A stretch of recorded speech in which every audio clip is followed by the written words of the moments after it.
I took the time to speak to citizens outside. I told one young man that a conversation does not exist when you just yell and point your finger. Conversation exists when you communicate. And I'm glad that people understood that they have the right to be up here today.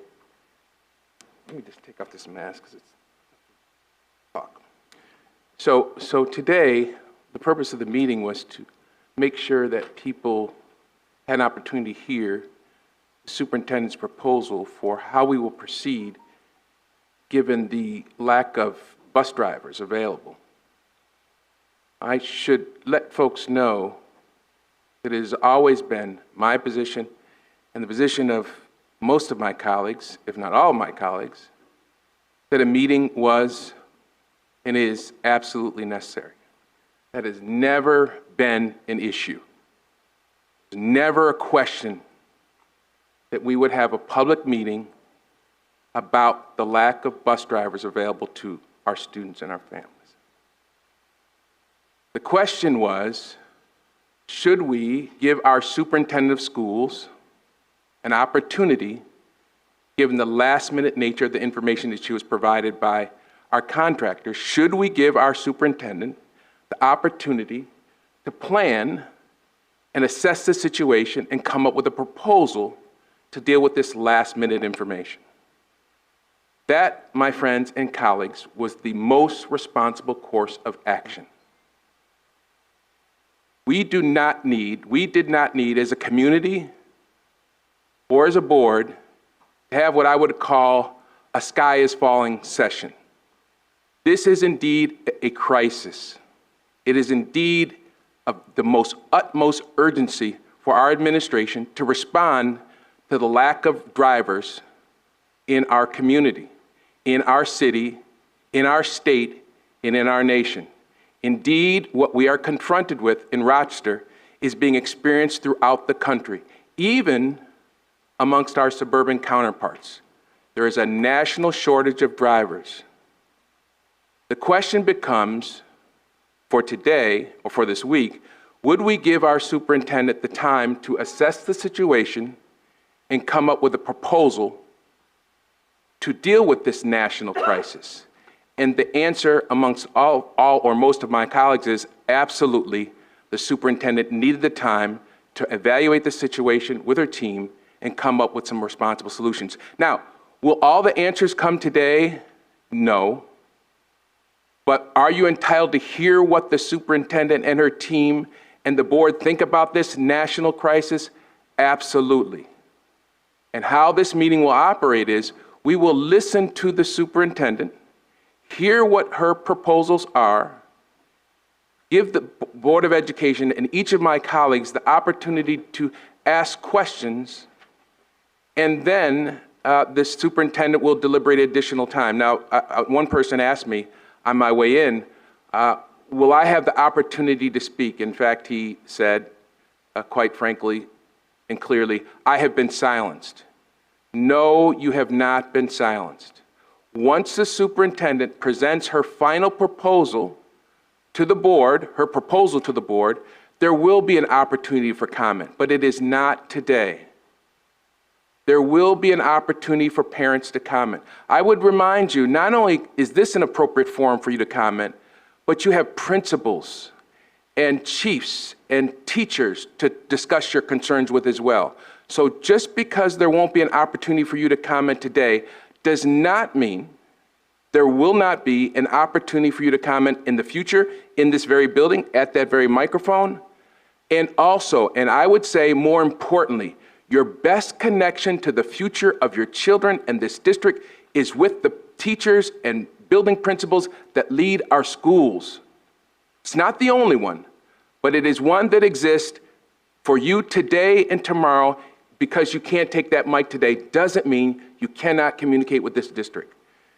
Now, in terms of how we will proceed today, as I indicated, the superintendent will have an opportunity to describe how she has assessed this current situation that she literally found out, I would say, within the last 48, 72 hours.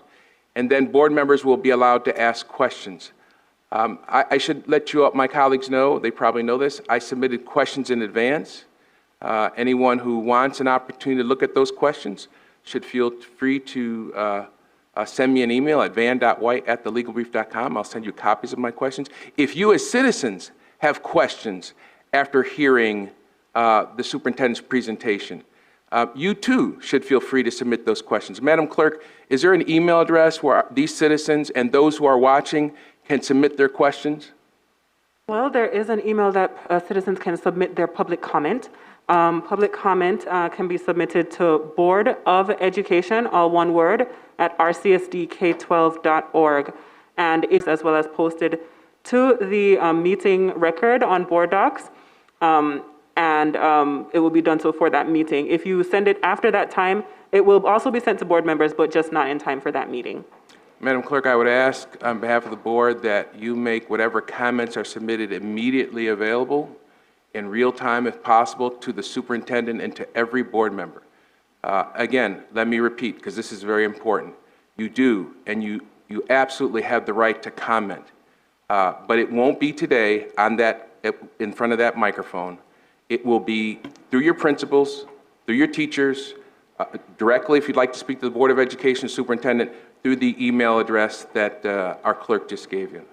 The one other thing I wanted to add before we begin is that, and I haven't had to do this a while because of COVID, I would ask that people respect the environment, that is, that allow people to speak. We cannot and will not tolerate people yelling and screaming. While we understand and appreciate your frustration, and it is certainly understood, nonetheless, in this particular building, in this particular proceeding, we must insist that you act respectful and with the necessary decorum that you would require of your children in schools, of adults in schools. We will get through this crisis if we respect each other and treat each other with the dignity and respect that we expect of our children.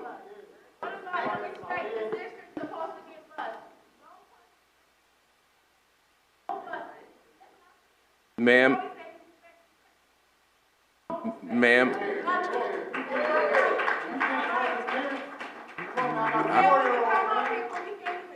I would say to you, ma'am, that after you hear the presentation today, if you still feel like the district is not respecting you, I've communicated to you how you can communicate that to the district, and I'll go one step further.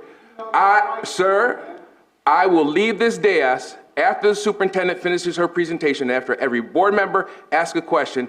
I will go downstairs and I will not leave until I have answered every question that I can answer from you directly. Madam Superintendent, the floor is yours. Actually, our bylaws say that we have to actually vote to bar speakers. So at this time, I would like to take a formal vote of who wants to allow folks to speak at the podium for 3 minutes, as our bylaws say. And so I want to do a roll call vote. Madam Clerk. I just have an administrative thing. For folks who are on Zoom, we have Dr. Jallo on Zoom. We have Vice President Elliott on Zoom. We also have Superintendent Nelms as well. So I wanted to welcome them to the meeting and also to advise them that the media is in the room and they are presumed live at this time. There is a motion on the floor to turn to our General Counsel. I'm assuming that Commissioner LeBron is correct in terms of the rule.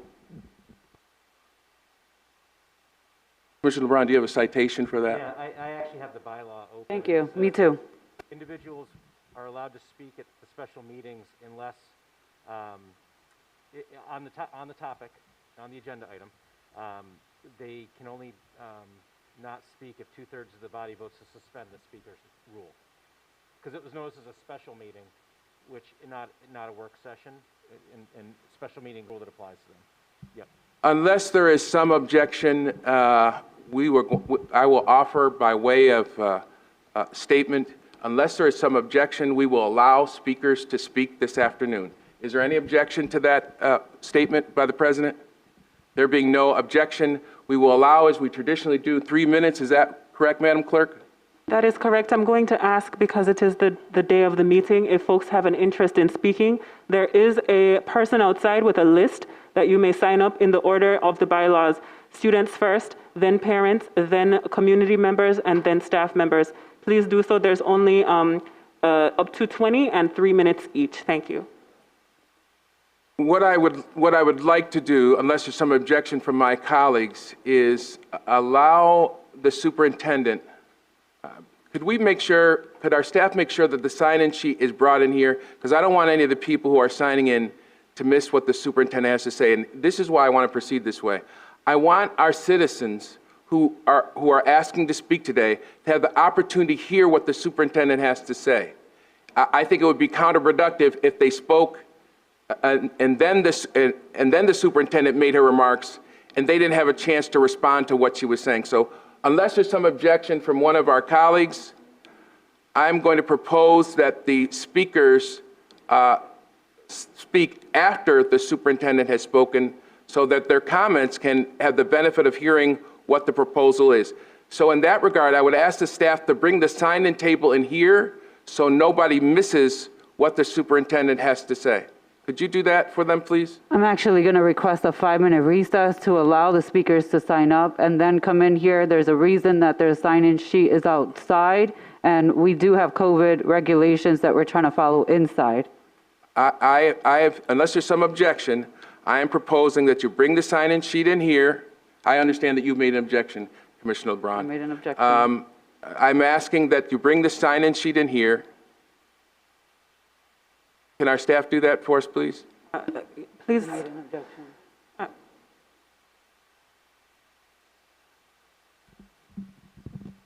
President White, I think really what Commissioner LeBron did was make a motion for a recess. I think you can see if there's a second, and a vote is probably the way to handle it. Is there a second?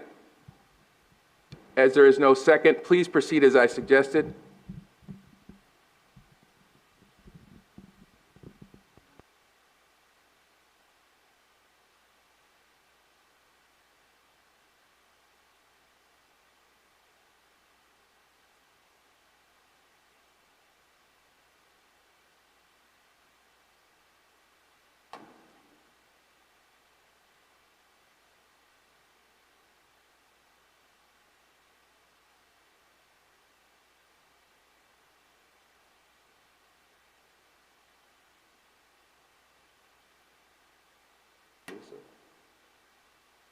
Mr. Peluso, how are we doing? All right, thank you. Once the list is completed, could someone be so kind as to bring it up to our clerk, and then she can call out the names? Thank you. I appreciate everybody's patience and indulgence. Again, just in case you folks did not hear, what we're going to do is proceed with the meeting, allow the superintendent to speak. This way, you folks who want to make comment will have the benefit of having heard the superintendent's proposal, and you can offer up whatever additional comments you might want to add at that time.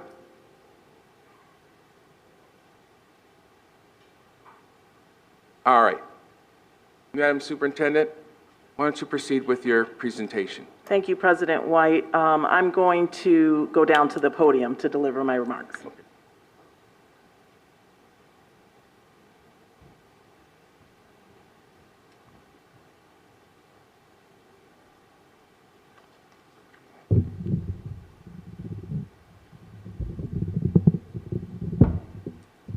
Testing, testing.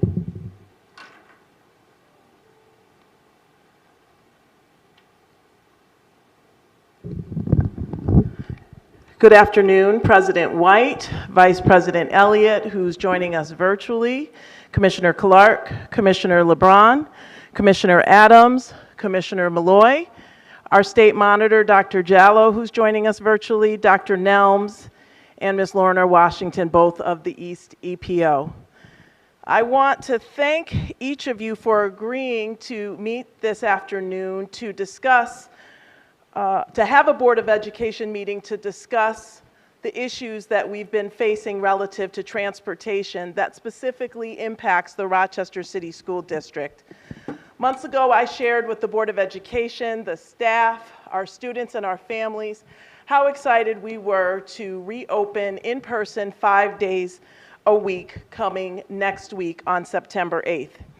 and I remain steadfast in that commitment. We were and we are ready to start in person.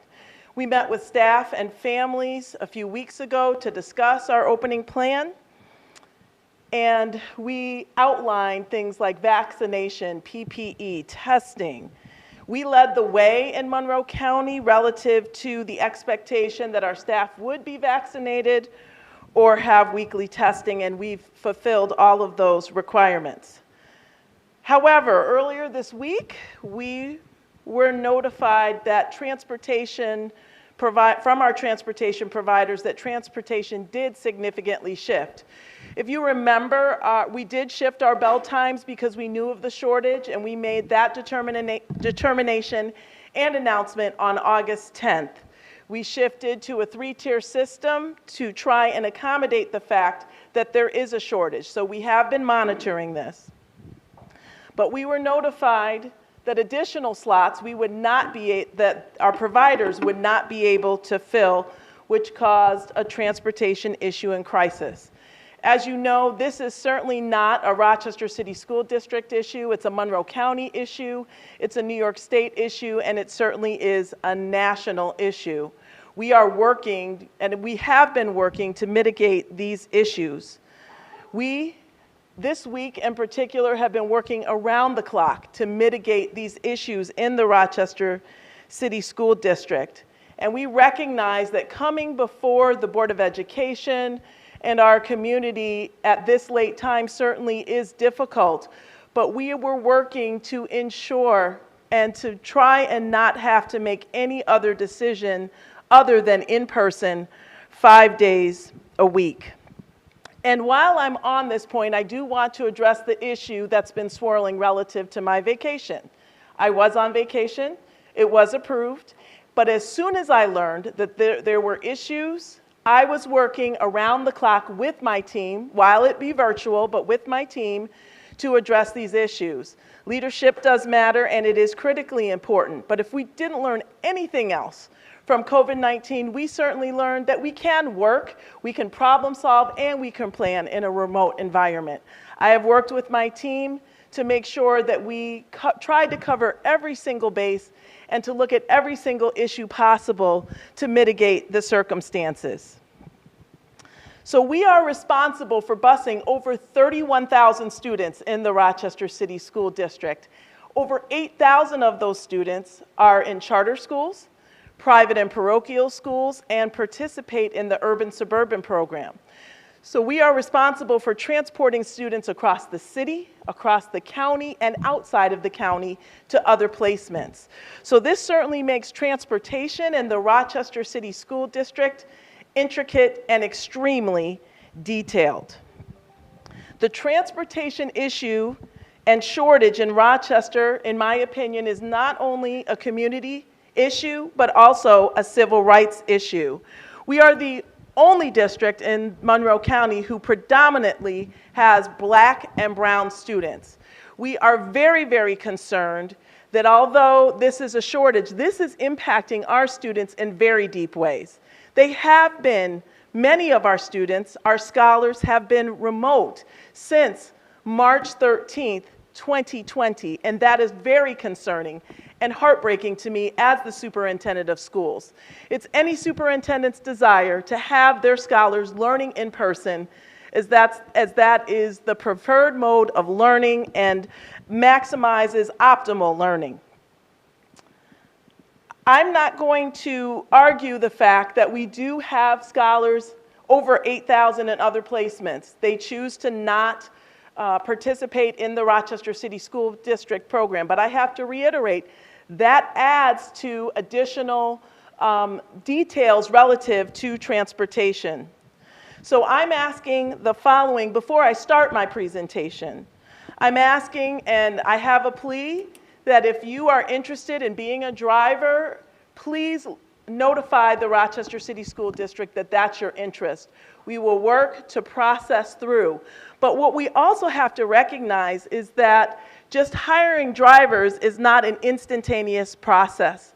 We not only have to go through the hiring process, they have to apply for a CDL license, but they also have a special aspect of that license that enables them to transport students, and that's what makes the difference. We also know that because of COVID-19, that the DMV has been slowed down, and so that all is impacting our ability with such a large demand and volume of scholars to do that in ways given that we are impacted with COVID. So again, my plea is if you're interested in becoming a driver, we will work with you to get through that process, and it's my hope that our community partners will help us move through that process much more quickly. I also plan to meet with County Executive Adam Bello and Mayor Warren to use them as thought partners and community advocates, because again, this is a community issue. It does not solely rest on the Rochester City School District. I will ask them to meet with me to see if there's any way that we can possibly open up stops through RTS. Because again, when we talk about a civil rights issue, there are some stops that don't go nowhere near some of our schools. So can we open up some stops to see what can happen? That is critically important. I want to make sure that any other individuals who are listening, either live or later, and they have problem solving, they have issues to respond to this, that they would help. Similarly, when I came before the community to talk about the violence that exists in our community, and it takes all of us to partner together relative to that, this rises to that level of we need assistance in this, and it cannot solely rest. We take responsibility to move that forward, but we need our community to lean in with us. Our team met with varied stakeholders to share our thoughts and to solicit feedback to add to maybe other ideas that we did not think of as a team. And I want to now share just a few facts, our options, and what we are proposing to do. So as of today, this is our current transportation status. As of today, we are down 78 bus drivers. 78 bus drivers. There are no driver subs. There is certainly competition from the suburbs for drivers. There's an increase in driver retirees, and also we know the ways that COVID impacts elderly or older populations. There's some fear about the possibility of catching COVID. As I've shared over and over again, President White and others have shared, this is a national issue. And we know that Big Five, which is New York City, Buffalo, Rochester, Syracuse, and Yonkers, have been impacted the most. And I have been in conversations either through email, through text, and that has been reiterated throughout our Big Five counterparts. So this is not just relegated to the Rochester City School District. So what are some of the options that we considered? Changing the bell schedule time, and we did that, as I said, on August 10th. We thought that that would really address the situation and that it wouldn't be as problematic as it is right now. So that happened on August 10th, where we went to a 3-tier system at the elementary level. We reviewed the possibility of community busing options, including hubs. So instead of the door-to-door or home-to-home pickup, that we would shorten those pickups and that we would have scholars be at a community hub. As you know, we asked families to help transport, and that plea and that call went out similar to what other school districts in Monroe County have done and are doing. We talked through, should we eliminate walker buses for schools? And that might free up some drivers. Eliminate the 1.5-mile exceptions. We also talked about the possibility of remote learning to free up spots. Additionally, we looked at evaluating the urban-suburban, the private and parochial, and the charter school transport, which is about 7,000 students. We also talked about delaying the start of school for 1 to 3 days. We also talked about ending home pickup and combining routes by school. After our team talked this through, we had stakeholder meetings with board members in small groups of 2 to 3. Our team also met with principals They usually meet with them in networks, but they met with them in totality, in person, to talk through some of the suggestions or options that we were proposing, and just to see if there was anything that might have been missed. Our deputy superintendents met with PLAC, which is the Parent Leadership Advisory Council, and they had a robust conversation. And our chief of human capital met with union leadership to talk through, again, here's what our options are, and here's what else might we consider. So our proposal, and again, we came to this very painstakingly. My proposal is to change the first day of school for all students to Thursday, September 9th. This will give us the opportunity through the transportation department to schedule all of the runs that need to happen given some other changes that we're making. Pre-K through 8 students will return to school in person as planned. And let me talk about why we're saying 9 through 12 students would pivot to remote learning beginning Thursday, September 9th. Our information management and technology department provided numbers to us, and if you just look at the 9th through 12th graders who are scholars in our district, who have a sibling who is in elementary school, and then that's not counting elementary siblings that might be in private, parochial, urban, suburban, that's over 3,000 students. So if we shifted in-person learning to a lower grade, because we talked through that as well, that is going to impact our attendance, certainly either in a minor to a moderate to a significant way of siblings that may have to stay home to watch their younger sibling. Again, and 9th through 12th grade students in specialized programs, similar to the way that when we started bringing students back, will return in person on Monday, September 13th. And our Department of Special Education is reviewing who those scholars are and making those appropriate notifications. Students in grades 9 through 12 will engage in 2 days of asynchronous instruction beginning Thursday, September 9th, which again is that new proposed start of school, and Friday, September 10th. We will make sure through the Department of Teaching and Learning that robust assignments are available online, and students would be expected to complete those assignments. Beginning on Monday, September 13th is what we're proposing. High school students, grades 9 through 12, will log on to Google Classroom and follow schedules virtually.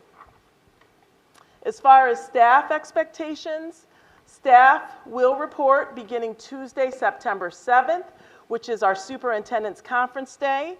As planned, we have that all scheduled out with different keynotes and presentations relative to health and safety, et cetera. And all school-based staff will have a planning day on Wednesday, September 8th. This is particularly important for our 9th through 12th grade staff that, again, will have to pivot to remote learning. As far as technology, because I know that is a question.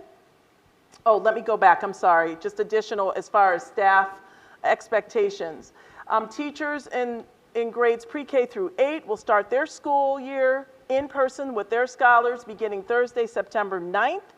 And then teachers of students in grades 9 through 12 will use Thursday and Friday to plan and prepare for remote instruction, which will begin on Monday, September 13th. This is important, again, as we, just to make sure that any new staff that we have, or any staff that just need a refresher, have the opportunity to make sure that they can maximize the interactions that will be online with our 9th through 12th graders. As far as technology is concerned, we have MiFi distributions throughout the summer, and we will continue to distribute those to any student. So that is MiFis and or Chromebooks. If a scholar needs an additional one, we will make sure that they have them. We also have an extremely customer service and oriented process to this. Again, IMT was amazing as far as just the personal touches, as far as making sure that MiFis, Chromebooks, one or the other are in the hands of our scholars. As far as next steps are concerned, every effort is being made to resolve this issue during the first quarter of school. I am committed to do briefs, probably at the end of the week on Fridays, to update where we are as far as the number of drivers that we've hired, where we are with moving forward, and even if we might be able to bring some of our high school students back sooner rather than later. We will continue to actively recruit new drivers and advertise incentives. I had a community member this morning email me and said that they would step up, and we're working on processing that probably right now as I speak. And then, as I shared, I will meet with local leaders and advocates to develop a community-based plan. Again, incredibly resolute and resolved with the fact that our scholars would come back in person. It's not because COVID-19 is preventing us from doing so. Again, we are ready and willing and able. Our principals are excited. Our teachers are excited. Our staff are excited to move forward. So we're ready there. We have this crisis that is really crippling us in our ability to do what we need to do and to focus on having everyone come back. With that, President White, that ends my proposal and my report to the Board of Education. Okay, what I'd like to be able to do is allow the citizens to first, unless there's some objection from one of my colleagues, allow the citizens to first respond to the superintendent's remarks. Does the clerk have the list of names? Ma'am, if you have a question, you can certainly ask it at the podium by signing that list. If you don't have the list, we'll make sure you get it. Everybody will have a chance, if you have a question, to ask it at the podium so everybody can hear. So, Madam Clerk, she's going to call out the list of names. It's done by the normal priority we have for our rules, which is students first, parents next, staff, and so forth. If you didn't get a chance to sign up, and you have a question, if you didn't get a chance to sign up and you have a question, we'll make sure the sign-up sheet is available to you. We will not end the question portion, a comment portion of this meeting until everybody who wants to ask a question or make a statement within that 3-minute period is able to do so. Madam Clerk, why don't you begin by calling the first name? The first speaker is Sarah Adams, an East student, speaking on the topic of transportation. You have, Sarah, when you get up to the podium, you will have 3 minutes, okay? Thank you.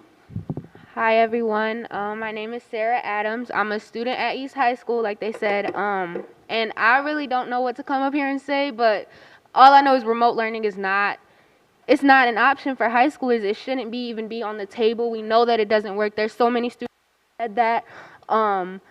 I think you guys should just reconsider. I know it's a weekend coming up, but I think y'all need to work a little bit faster. I don't know if you guys can have meetings with the community where it's less informal, where people don't have to sign up to speak, and they can't just have a conversation with y'all and talk back and forth. I can't do online learning again. I cannot.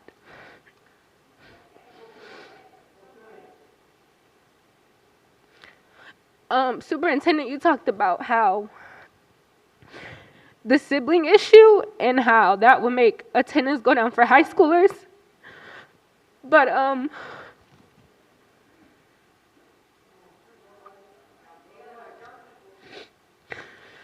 making us stay remote after us having orientation, seeing our teachers set up our classrooms is going to be just as unmotivating, as just as much a slap in the face as the sibling issue, and that's going to make attendance go down just as much. I just think y'all need to reconsider, and I think y'all need to, if that means y'all need to push the start date back, I don't know. I really don't know. Like, you can't expect students to have the answer to this. But I think you need to give us the opportunity to like really sit down and talk to you guys, and like I said, have maybe a less informal meeting. I don't know, but we can't keep doing this online stuff. We can't. We can't keep doing it. We gotta figure something out. And I don't know.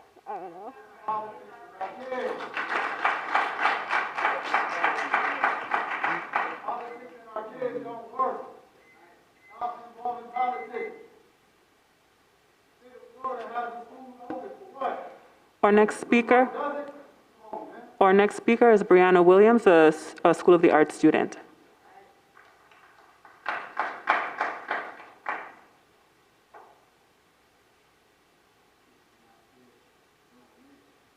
Hello, everyone. My name is Brianna. Like she said, I'm a senior at School of the Arts, and today I just got my invitation to the 2022 class, the class of 2022 Google Classroom. And I was like to my mom, I said, Mom, I did it. Y'all, I want my senior year. I've been talking about my senior year since I was in kindergarten. Like, I was always telling my mom, I'm going to be somebody. And then after this year coming up, my grades dropped. I went from a 4.0 to a 3.0. I lost my scholarship. I've been put on academic probation. What is the academic probation, y'all? I shouldn't have my grades to be that low to where I have to be on probation when I was a scholar. COVID started. I didn't even get to finish my freshman year. I shouldn't have to make the decision, I need to graduate school a whole year early just because I'm afraid that my grade's gonna drop so low where I have to repeat a grade. I shouldn't have to be 16 worrying about college coming up and my grade's good enough for college. And just like, I can't do online learning at all. The teachers say I'm here to help. When you go to the office hours, they say, I had too many students in here, come back another day. And the next day they say the same thing over and over and over. I cannot learn over a computer screen and they expect us to get all this knowledge and make it stick in our head. Most of us didn't learn anything. We used Google. We have a Chromebook, we used Google. We didn't learn anything. And they expect us to go back to school. They were so happy for us to go back to school, saying, this year's gonna be great, it's gonna be normal, you're gonna have your normal senior year. And then we come back to less than a week of school coming up and they say, you have to stay remote. That is discouraging. That makes me not want to go to school at all.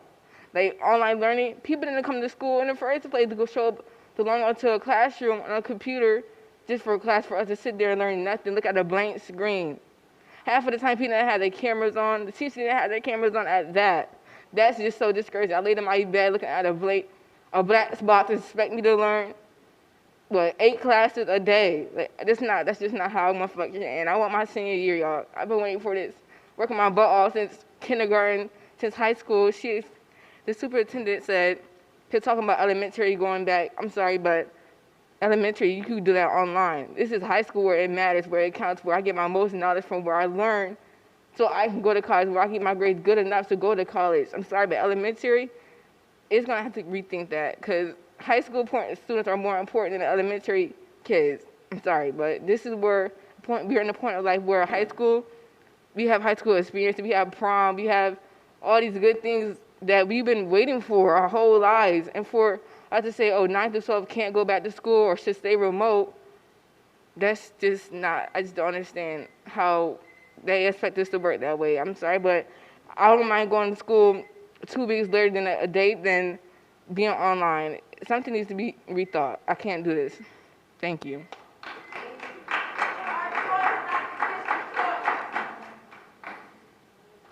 Our next speaker is Elvis Maybell, a parent.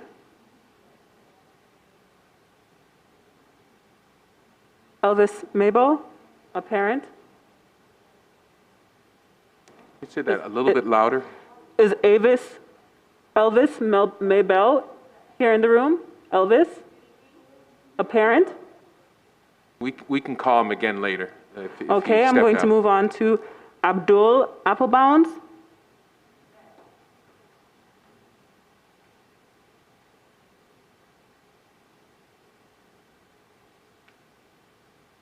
Abdul, whenever you're ready, you have 3 minutes. All right. Good afternoon, council members. My name is Abdul Bounds. I'm an East High graduate of 2010. I'm here to speak up about your mandations on masks, for one. The kids and the parents should have the option to do that. Two, why were we notified so late that remotely learning was an option on the table? These kids do not need to learn at home. I lived in the state of Florida for the year of the coronavirus. They sent these kids back to school. Normally, mask on, hand sanitizer. They mandated it. This community needs to stop putting politics with our kids. Stop mixing politics with our kids once again. You people out here making hefty salaries and don't understand what some of these kids go through. Some of us graduated from this district and we go to community colleges and can barely understand the information presented before us. I'm challenging you, each and every one of you, to look in my eyes and to understand my pain. To understand my pain. That it hurts to try to teach your kid from home some of the knowledge that you don't know because of a watered down education system. You guys need to sit up here and think about your hefty paychecks and start getting in these schools and seeing what's really the issue. Stop saying that y'all do care when most of y'all, we all know, come on, you don't. Stop mixing politics and money with our kids. There was some money sent here from the federal government. Where is that money? Again, there's stuff circling social media. Some of us parents are, where's the money going? It's not going to help our kids. Please open the schools fully for all grade levels. Thank you.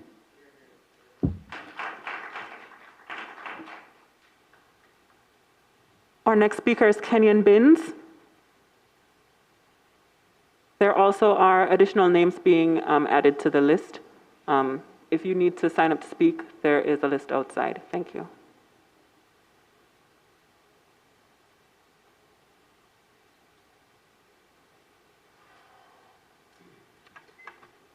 Hi, everybody. I'm Kenyon Binns, President of the Parent Leadership Advisory Council. These kids almost made a grown man cry a few minutes ago.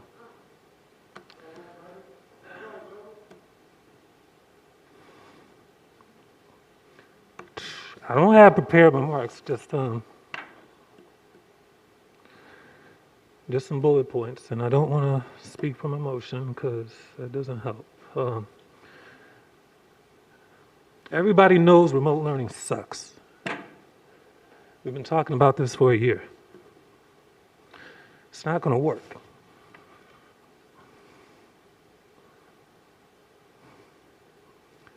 Is there a way to expedite the ARP funds to get the money that the district needs to pay bus drivers more and give them some incentive to get this transportation problem fixed? I'm just throwing out ideas here.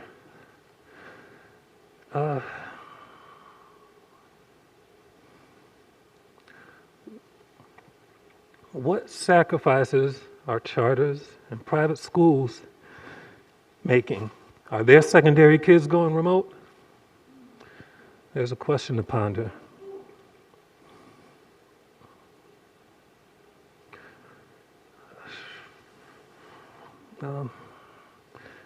Jesus, this is a disaster. That's all I got. I'm out.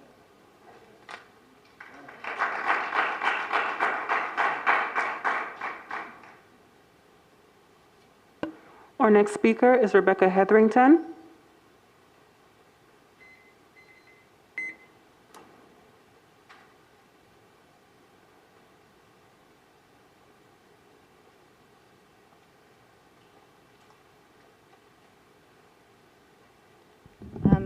Hi, my name's Rebecca Hetherington. I'm the Secretary of Plaque. And I do want to thank you all for letting us speak after the presentation so that we could ask questions. The truth is that 9th through 12th grade students have taken the biggest hit during this pandemic, as you saw. How do they go out into the world after this? I'm an employer. I see how they come out into the world, and they are not ready. They need this. They need to be in classrooms, and this is coming from a mom of 2 littles.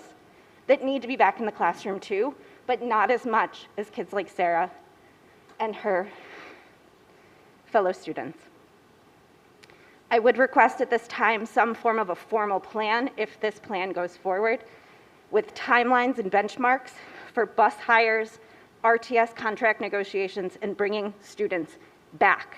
Put it in writing, release it to the community. Let us see every step along this way. Let us help you, let us push it, and let us be a part of that. And I do want to reiterate what my colleague Kenyon said about charters and private schools. What kind of sacrifices are they making? They are using our buses. And some of their kids have been back. Rochester Prep's been back for a full week. Not a single one of them got these phone calls. Not a single one of them got these robocalls from principals. And also, my last thing is urban-suburban. The reason these kids go out of the district is because they're sometimes better schools. So why can't these urban-suburban districts take responsibility to transport their students to their classrooms? I really thank you for your time, and I appreciate it. Thank you.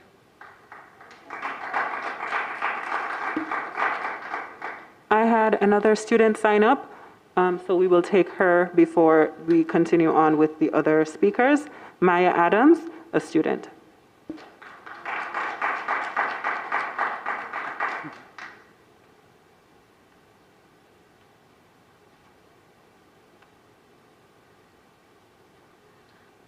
So I wasn't planning on speaking today, but then I saw my sister come up and speak, so I kind of feel like I need to now.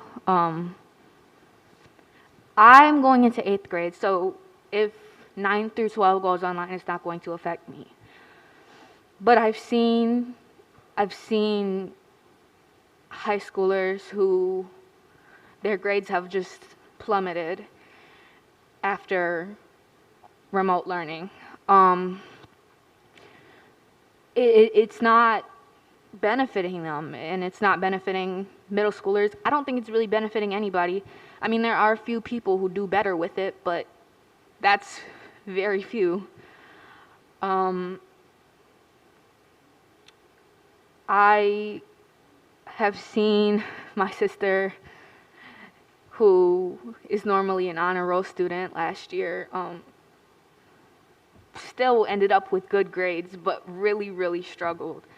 Like, really, truly struggled. I know last year when I was online, I was going into 7th grade, and so that's kind of, it wasn't my first year at East, but there was like over 100 new kids. And I made one friend online. So I think especially for like freshmen who are coming from different schools and who have never met these other kids before, say these kids do go back in person after what the first semester, or first quarter, it's going to be hard to socialize. I mean, when I went back to school in February, nobody wanted to talk.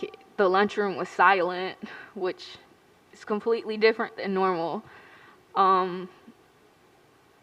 Nobody wanted to really talk to anybody. Everybody was shy. Like, even those normally loud and outgoing kids just kept to themselves. I didn't know who to sit with at lunchtime. It was just like, it sucked, you know? I think even just going online for a short period of time affects the whole school year, you know? It changes how these students want to interact with each other because they adjusted into staying to themselves online.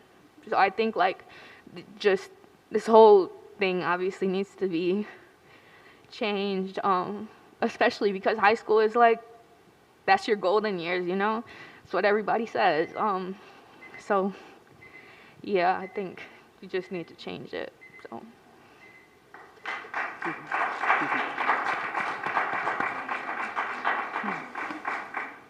Our next speaker is Desiree Garrick, a graduate and community member.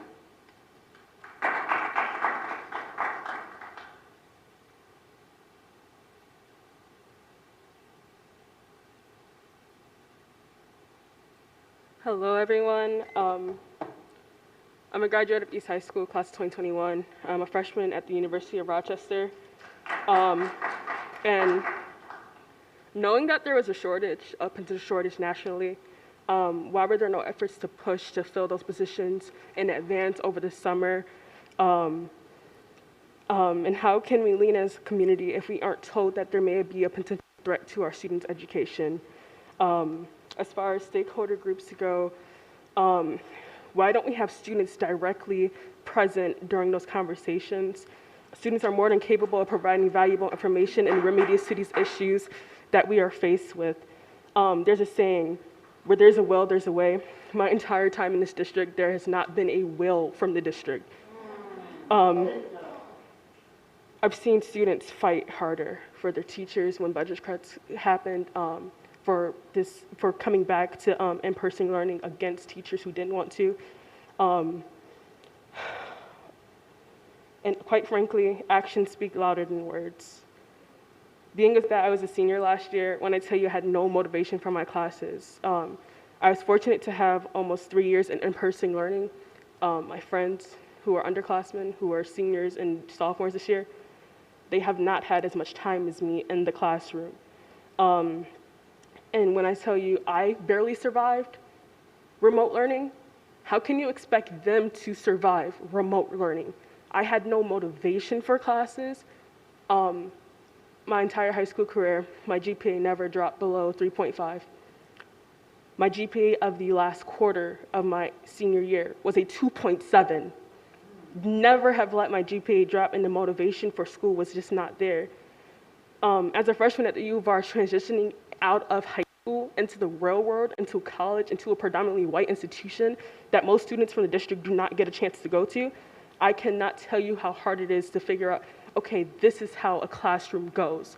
This is how I'm supposed to be reading or annotating or X, Y, and Z, because we're already not taught this much in the district. And to have remote learning impacting and stopping us from even engaging with text the way that we normally would in person, it's ruining who's leaving the district to go to college who are struggling. Students right here in this community who are struggling. And the fact that I feel like, and what we feel, is that the district does not want to fight for us. It's a slap in the face. It's a blatant slap in the face to us. And that's pretty much all I want to say. Thank you.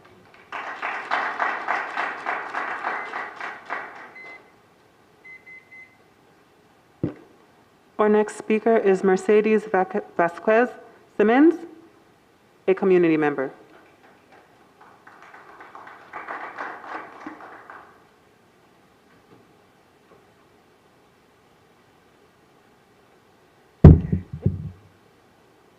Good afternoon. My name is Mercedes Vasquez Simmons.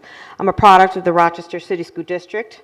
I'm also a parent of a graduate of the Rochester City School District. I'm a community activist, and I'm also county legislator-elect for for District 22, which consists of 22% of the population and nearly 80% of the crime.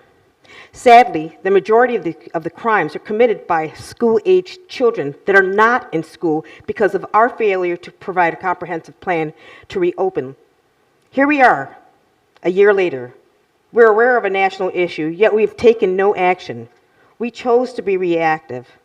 This is an attack on our students' civil rights. President Van White, I find it further insulting that you would ask families not to react as if the house is burning. President Van White, the house is burning. This is a civil rights crisis, again caused by Rochester City School District. Where was the press conference? Where was the sense of urgency in this issue? We hear about a meeting with stakeholders, yet the stakeholders didn't include the main parties, parents, students, and government partners. This calls for immediate action. All hands on deck. Let's stop pushing the narrative. We have plenty of drivers in different industries. Let's start thinking outside of the box. Remote learning is not the answer. Please take action now. Thank you.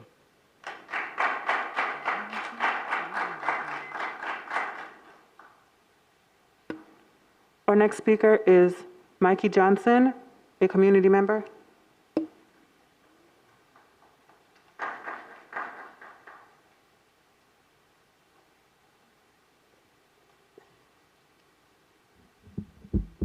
Mike, I'm tall, I'm 5'11".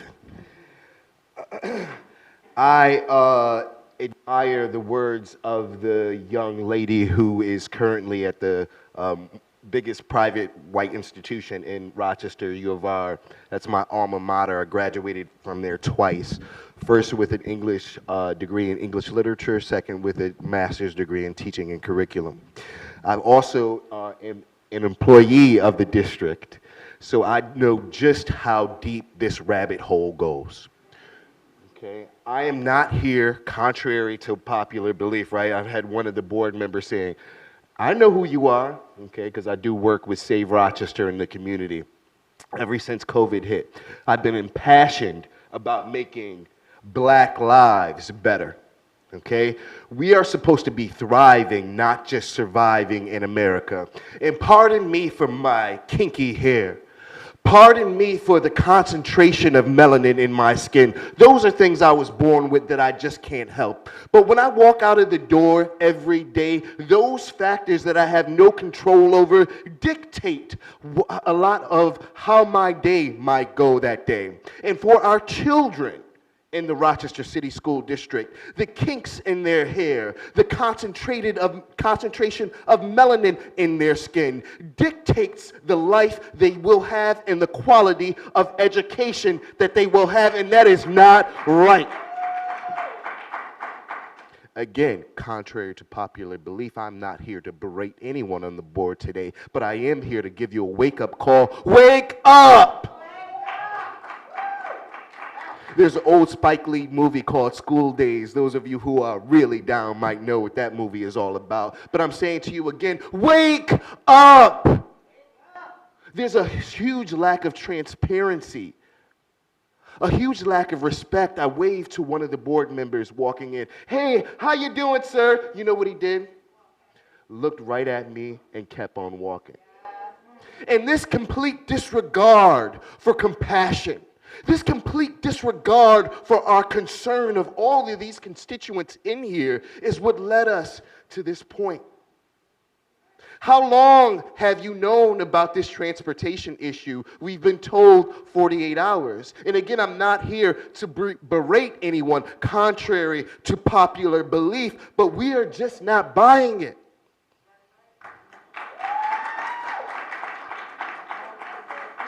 And brothers and sisters, my white brothers and sisters as well, we're going to hold your feet to the fire because these issues matter. I ran a program at a local elementary school when I saw kids walk to school in freezing cold weather just for Saturday school. The kids want to be there. They have to have people who are invested in them. People who understand them. There's so many teachers who themselves don't want to be back in the building. Let's talk about it. They don't know how to relate to our kids on a cultural level. Okay? We're talking about cultural relevancy. Okay, this is a huge part of my teaching pedagogy. And the fact that the leading cause of death, and this will be my last point, the leading cause of death for black males ages 1 through 44 is gun violence. We should be in a state of emergency. Not just with RCSD, with the county hold Adam Bello to the fire, and also whoever the incumbent will be for the mayor's seat. Okay, thank you for your time today. Black Lives Matter. Our next speaker is Ashara Baker, a parent.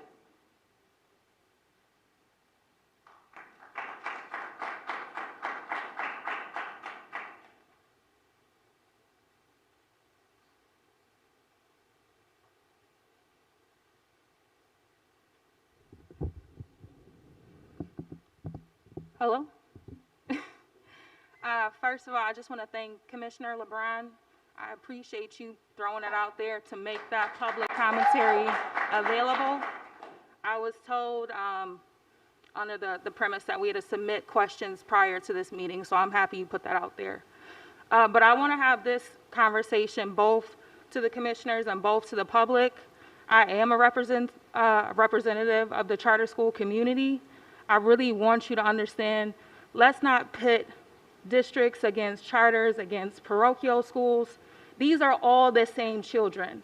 They live on Woodbine, they live on Garson, they live off Lau. These are all the same families. Everyone is receiving the same services.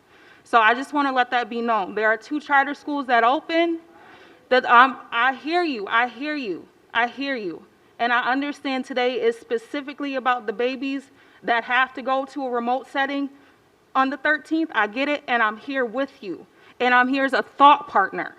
Charters are looking for alternative ways. They're looking at vans. They're trying to do carpools. They're trying to meet people on corners. I'm here as a thought partner. I want to work with the district. I want to be a supporter and an ally on behalf of the charters. But I think this is an atrocity.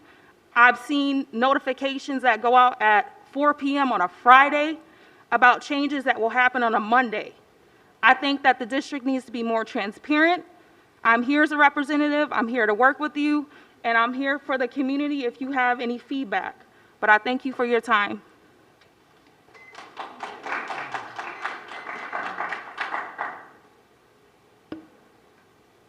Our next and final speaker, if there are no more signups, is Kristen French, a staff member.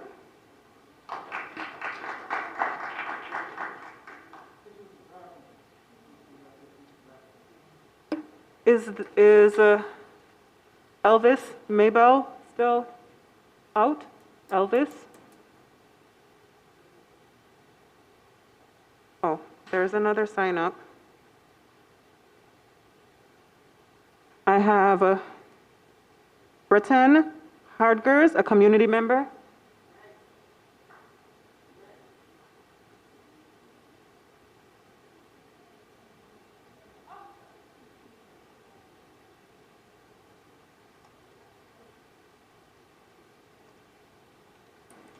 Good afternoon to the board and all of the city members here, as well as the youth. I was listening to this conference and I was in the car and I had to drive here because one thing that is very certain, and in my run for city council, I always spoke about changing the narrative. And the children and the youth that are writing on this live, the children and the youth that are standing here today have done that. They have changed the narrative. We literally have listened to these children speak, but we are not hearing the things that they are saying. They are crying out from their mental, their emotional, and right now, it's so funny when we can sit back and think about how people demise the youth in the city of Rochester. But we are looking at the next generation right here that have voices that are ready to lead. So if we're not gonna do anything else, let's stand with them and change the narrative. Let's change the legacy that has been written on our children, on our youth. They are standing up, they are speaking, they are telling you what they need based on what they have not had. And I'm gonna say that again. They are standing up and speaking on what they need based on the things that they were not able to obtain last year. They are telling you about their hopes, their dreams, their inspiration, aspiration to leave a legacy on this community for future generations. So if you don't do anything else today, one thing that I heard that is amazing, if we can't come up with a plan for all of our children, one thing here, let's push the start date back. So this time we do it right. And we include each and every one of the 29 to 31,000 youth in our community. And also, we're talking about the transportation issue. Before this gets crazy with the media, and before, the bus company comes up and comes against the district and say that this is something that's already talked about, there is a huge, huge definition of untruth in our city. Our children are speaking that truth, so let's turn around and give that back to them.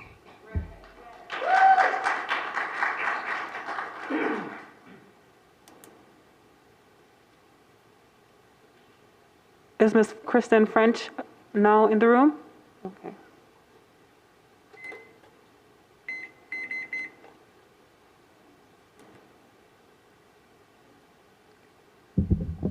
Hello, my name is Kristen French. I am a staff member going on my 20th year. I'm also a Rochester community member. Usually I prepare my speeches and ready to go, but today I'm impromptu. So, board, the parents, the families have vocalized since May 7th when you had the deadline that they wanted remote learning opportunities. About 1,500 of them said that they wanted it. And even those people didn't even know what was going on at that point, and there were answers to the questions that they had. So ask them again, who wants it? Because there's still some families that do want it, some students that do want it, some. And if you offer this to them, it will create a safer learning environment for all of our other students who are being shoved in classrooms right now in class sizes of 28, 30. You're all spaced out right now with your plexiglass and your masks and everything. Look at us, we're all back here. So you can be safe. Not our babies, not our kids. They're gonna be all packed in. You say 3 feet, 6 feet, it's all, when you look at actual classrooms in these buildings, we are all crammed in. Rosters are up. I think it was said something like, it will be okay if we're all crammed in because that means attendance is up, and that's what we want. That's not appropriate. So while teachers were setting up their classrooms and we were having meetings and we were working for free and we were collaborating and we were making our bulletin boards and we were getting everything all set because we are ready and we want this, our district leaders were silent or silently on vacation. They were quiet. We were ready. We were hearing news. We were trying to piecemeal all of this from the media. That's not appropriate. That's not appropriate at all if you care. Wait, if you care. And it doesn't seem like you do.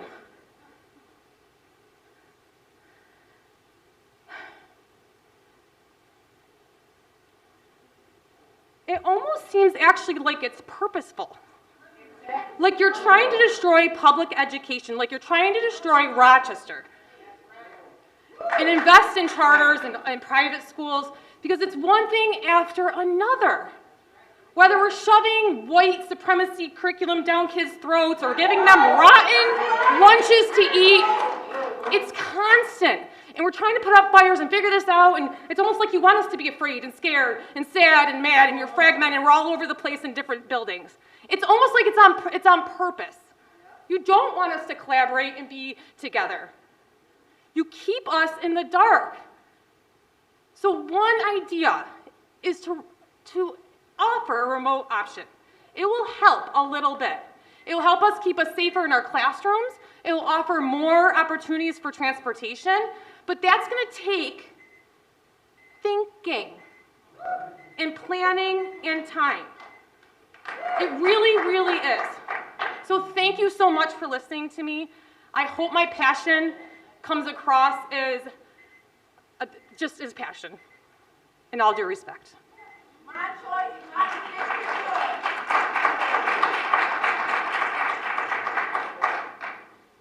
I have 2 more speakers. There's one that I did miss, but I'm going to hold because we do have a student, Island Seymour, going to welcome you here. And then after that I will take Ms. Ebony McClarty. Oh, hi, I'm Island. I am a student, a junior at School of the Arts. I've attended School of the Arts since I was in 7th grade. And School of the Arts is an amazing school, and I'm really grateful to be a part of that school. I'm a part of the sports, and I've been playing volleyball since I was in 7th grade. And last year, my freshman year was cut really short because of COVID, unfortunately. And I didn't get to play volleyball as long as I would like, and it was just really bad. I'm playing with a lot of seniors this year because I'm on varsity, and it has affected each of our grades so differently. The seniors now, their junior year was cut, and now they have prepared to come back and to come in strong because this is their senior year, so they want to give it all. This is their last year. Speaking about me personally, when I was out and I started my sophomore year, it was really bad to be at home in that environment. My mom is a single parent. She had to deal with my brother and me together, her working and her trying to get my brother online and me online. It just didn't work. I had to start counseling because my mental health declined because I was at home. My home has always been a welcoming and just a positive environment, but because of us being home and being crammed and it just didn't work, it turned into a toxic environment that was not good for me or my brother. I didn't feel comfortable at home. My grades were terrible. I've always been a straight A student because that's what my parents have pushed for me to do.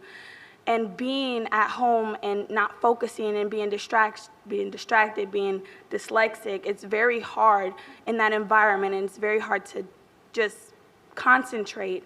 And if we can get a ride to school, we should be able to do that and get our own transportation. I know that the 8th graders or the younger grades, they're going to be able to go back, but they have more time in school. We don't have time. Our time is ending. Our time is slowly coming to a stop. We have to get out into the world, and we have to be prepared for that. But us being at home and not being able to pick up that communication, we can't possibly be put out into this world and expect to do great things and expect to succeed if we cannot succeed now. If we can't get it in our heads now, how are we supposed to get out into college and do it now, do it then? I'm supposed to be looking for colleges now, but I don't know if I'm going to be able to graduate on time with the grades that I have. I barely passed last year. I only passed because I had to put myself there and I had to really buckle down and focus. Otherwise, I wasn't going to pass, and I would have been repeating my sophomore year again. And I can't do that. I have to succeed for my mom, who's a single parent. I have to keep going. I have to keep living. I have to do better. I have to focus. I have to keep going, and it's so hard. When we found out today in practice that we might be put back online or that we will be put back online, we sat there in that gym, stopped everything, put our hands together, and we prayed that we didn't have to go back online because it was so hard, and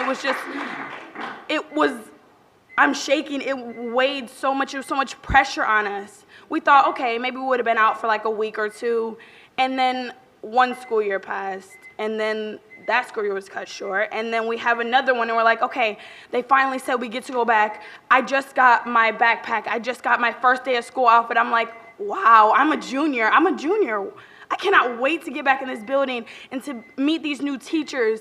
I didn't know any of my teachers. I went back in person last school year, and I was like, hi.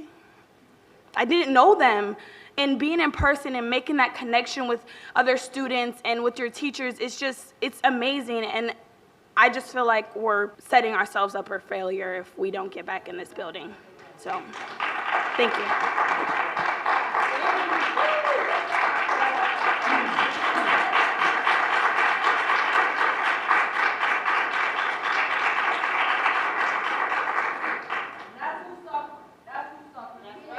Our last speaker. Go ahead. Go ahead. Our last speaker is Ebony McClarty, a parent and staff member.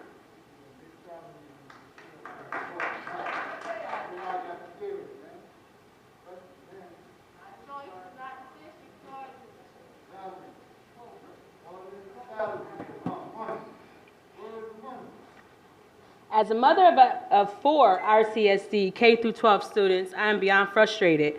But as a teaching assistant who just had, as an employee who goes to work for those kids, the things that online learning did to me, to not be able to be in person, to not be able to touch them, to not be able to hug them, to say it's gonna be okay, to know that these children have to go back home to whatever they have to go back home to. Like, I'm online, I can't reach out and say it's gonna be okay. I can't go to them from the computer and say, you hungry? You want something to eat today? I can't reach them from the computer screen. There's no way that I can get to them. And I'm Ebony McClarty. Miss M, go ask about me. These kids know about me because I do my job at work and at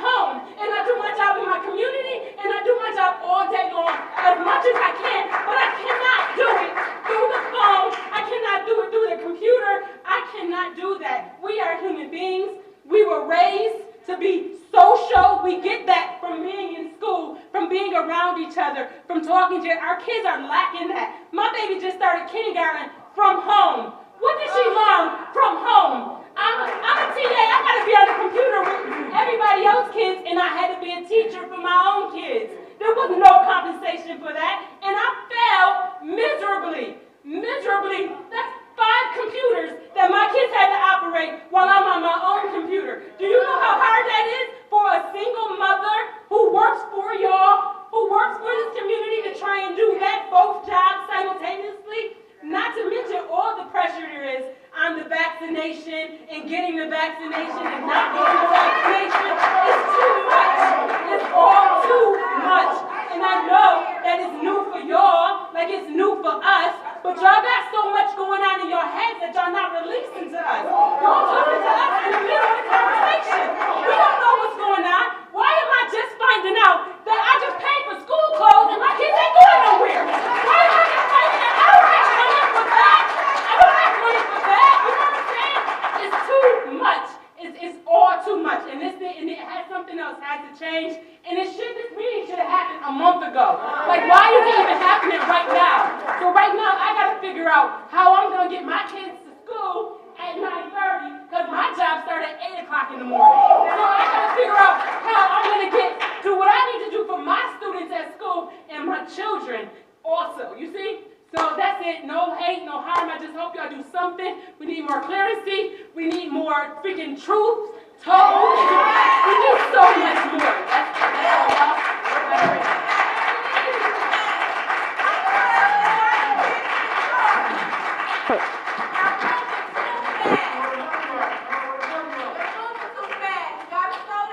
President White, that does conclude our speakers list.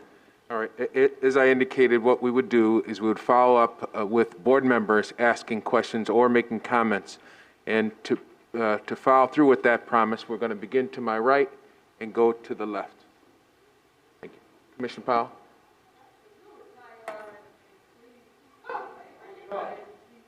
Go ahead, Commissioner Powell. I'm just waiting for the audience to quiet down. Thank you.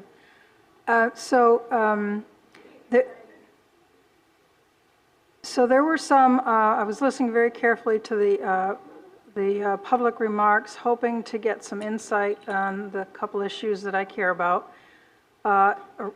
around this presentation and around our options. One of the things that I heard repeatedly from the audience was our choice, which I totally buy into. The entire parent preference managed choice policy is designed to recognize that the parents know their children best and make the choices for their children that they need to make.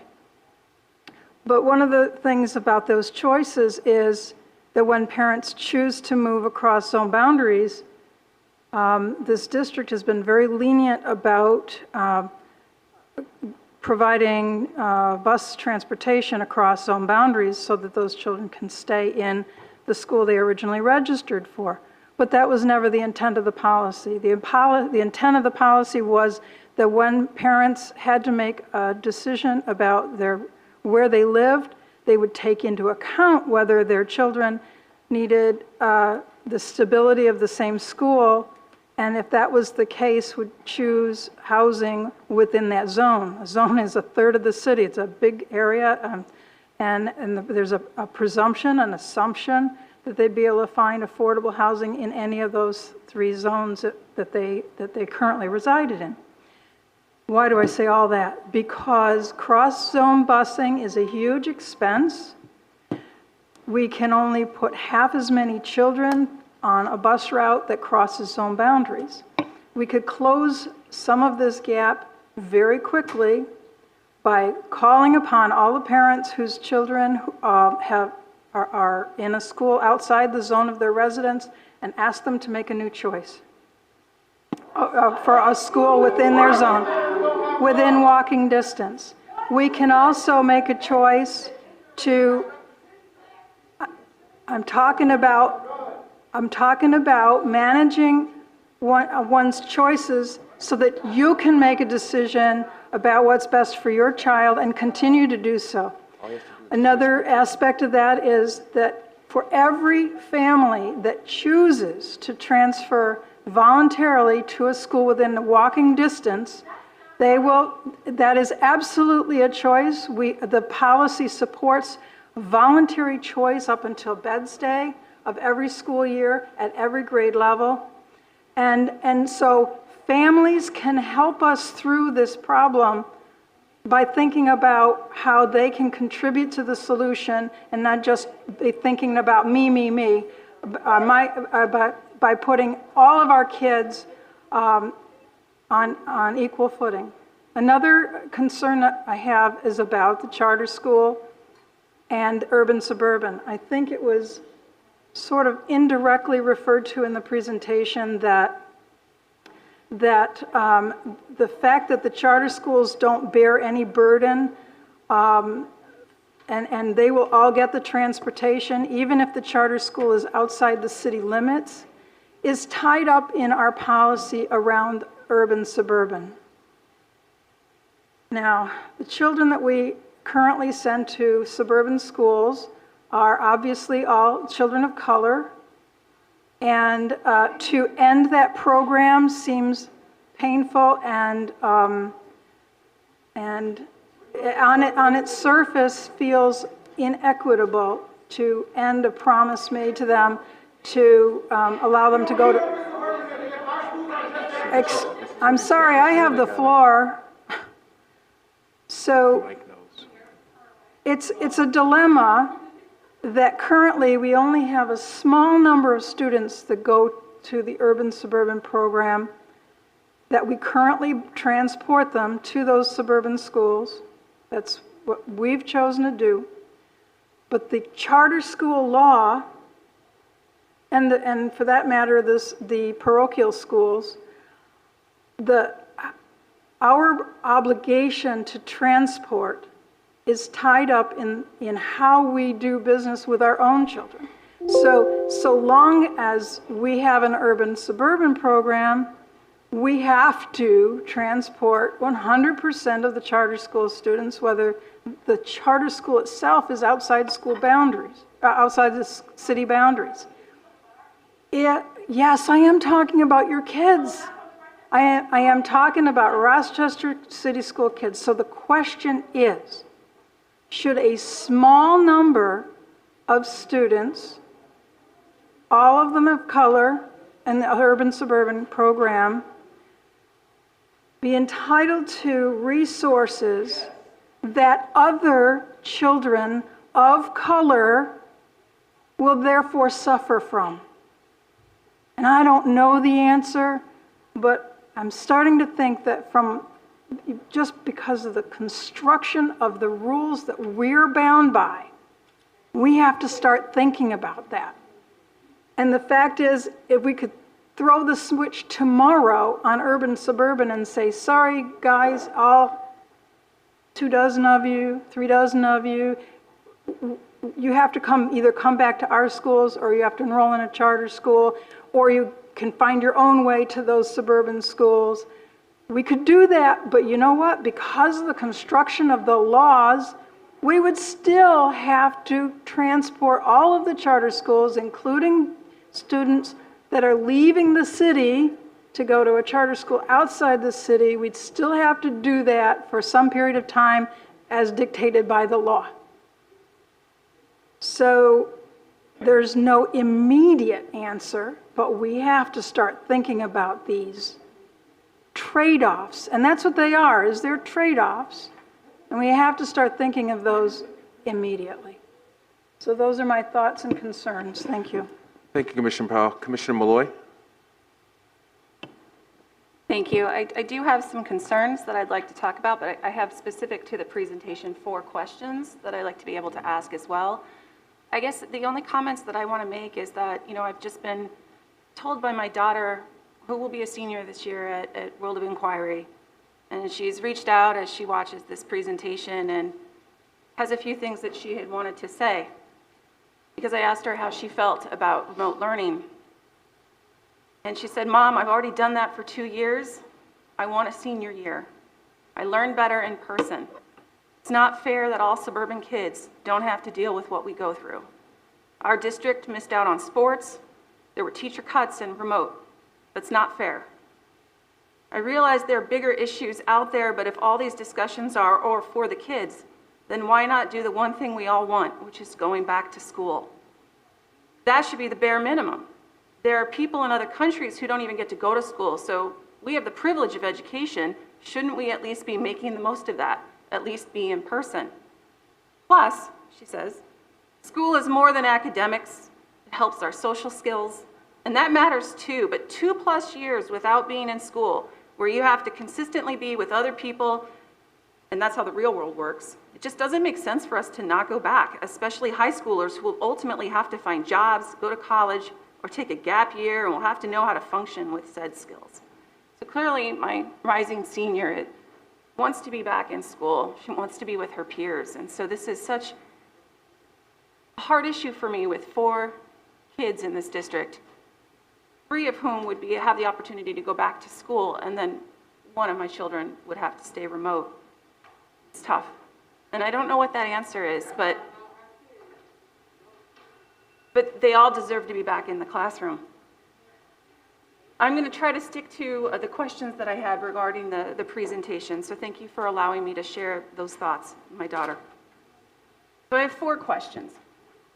The first question that I have is, will high school students be allowed to come to school for learning pods or for social emotional support and or instructional support?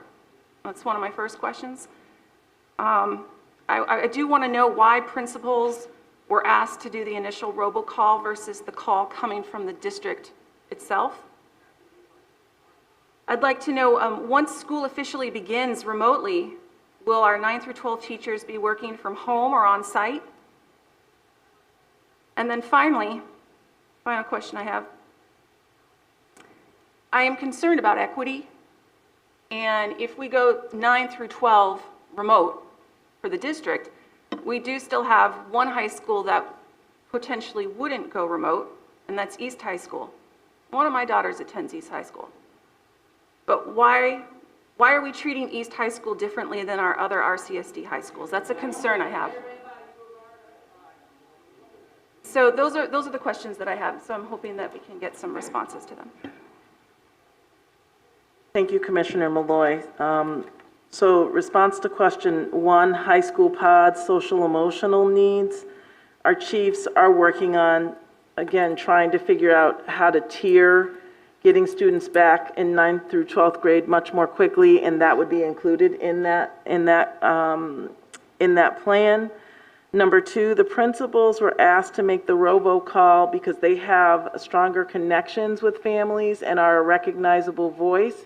It wasn't to redistribute that responsibility to them, but they're more likely to respond to a familiar voice as opposed to Medisol or myself. So that was the only reason why, and we had shared that with them.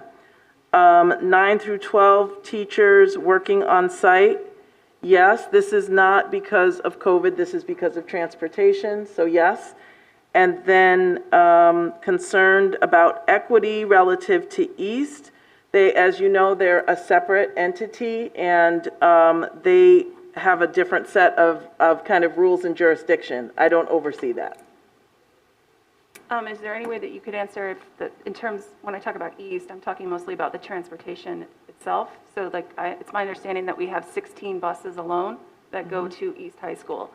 So is that transportation still guaranteed for East if we're all remote and they stay in person? Are all those high school students still getting transportation then? Yes, they are.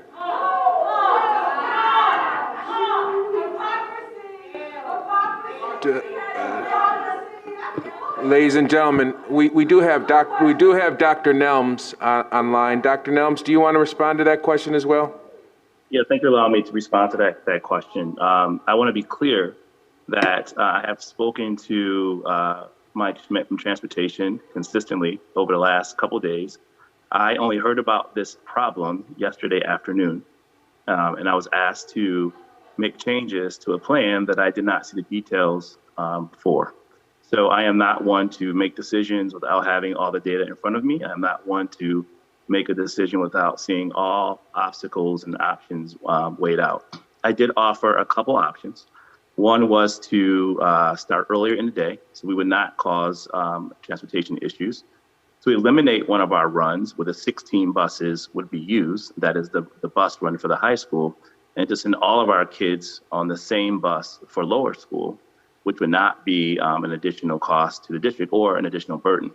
It's also important to know that over 30% of our students live within a community near and around East, and we have a large number of students who have siblings in the lower school and in the upper school.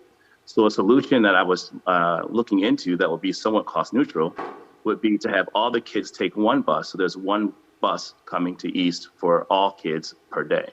Those 16 buses that Commissioner Malloy mentioned were also discussed with me yesterday. And I said, if I were to give up those 16 buses for the upper school, how else might they be deployed throughout the district? So I want to be clear, this is not about East having something that other schools are not, that they don't have. We have given a number of options to ensure that our kids come back to school grades 6 through 12. I want exactly what those in the rest of the room want, and that's kids back in school, grades 6, 12. And I cannot stress enough that our parents and our staff and our community have spoken quite loudly and saying, do not have our kids go back to remote learning. You heard 3 students today from East, two current and 1 past. And I just can't do that. So we are going to continue to work with the district to not have any inequities. But the solution can't be if no kids can go, if some kids can't go, then no kids can go. I think we have to reimagine this problem and to say, to what extent can we ensure that all kids go back to school in person? And I know that all of our teams are working on that. We just were able to make some decisions internally to do that more quickly. So we did make adjustments, we offer solutions, and we're making accommodations to make it a cost neutral proposition for the district, but also to do what everyone in the crowd has asked and to listen to the students and listen to the parents to make it work. Commissioner Malloy, were you all set? Yes, I am. Thank you. Commissioner Adams? Yeah, I just want to be clear that I was clear yesterday where I am in reference to this remote. That's an absolute no for me. I have the experience as not a board member, as a parent. I got 2 kids in the district right now. They were on 2 days remote and 2 days in class. What they did, were allowed to do, other students were allowed to do it too, is they went on their remote day, they was in the school doing remote in the classroom. This is how important it was to them to be in the building. And so it relieved some trauma and stress in my household. I ain't talking about some theory stuff. I'm talking about what I experienced as a result of that pandemic. And I don't want to have to go through that. I don't want to lose relationships with my kids over this. If I know it's a symbolic thing because I'm a part of the district. I can't act like I'm not a part of this. I'm a part of this board, and I want success here. But it's probably going to be a symbolic vote. But I have to vote no against remote. And what I am going to do is partner with Superintendent here and ask the community, man, y'all need to apply for some of these driver jobs, man. It's a whole lot of y'all out there ain't got no job. Or you got a little part-time job, man. Y'all need to help us. I mean, we can't do it alone. So I will partner and will ask y'all to please just try to get these jobs. But I'm a no for remote. And just for those who don't know, a couple of them was my daughters just spoke. And so I'm with my kids. And with that, I'm done.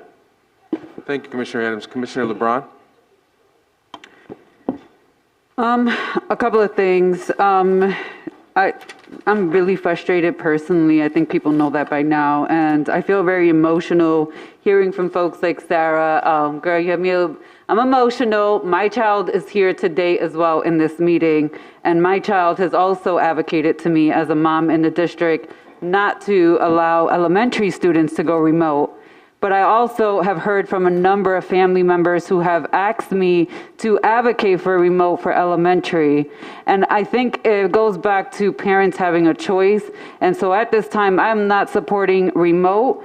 I'm not supporting this plan, and I also don't think that this plan is detailed enough. However,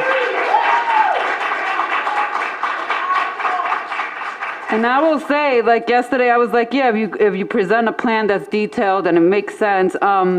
In addition, though, I do actually want to propose that we delay the start of school for 2 weeks to give parents adequate amount of time to actually determine whether they want remote for their child, either in elementary or high school. I have heard from parents who have high school students who do want remote, and others who are like, my kid cannot take another day or another year starting remote. And in addition to that, I spoke about this before, that driving your kid to school is a privilege. Not all of our parents have that privilege. So I am just respectfully asking, and I'm saying respectfully because if y'all know that I will not stay this calm in these conversations moving forward. I am respectfully asking that we actually do how they can help support this crisis that we have. And in addition to that, we add those 2 weeks at the end of the school year. So that means we would be ending even later. That would require contractual renegotiations and conversations, but in full transparency, I think that is actually the best way to move forward. That's it. Thank you, Commissioner LeBron. Commissioner Clark? Yes. In listening to the presentation, I think the delay of the start of school is the right decision to make.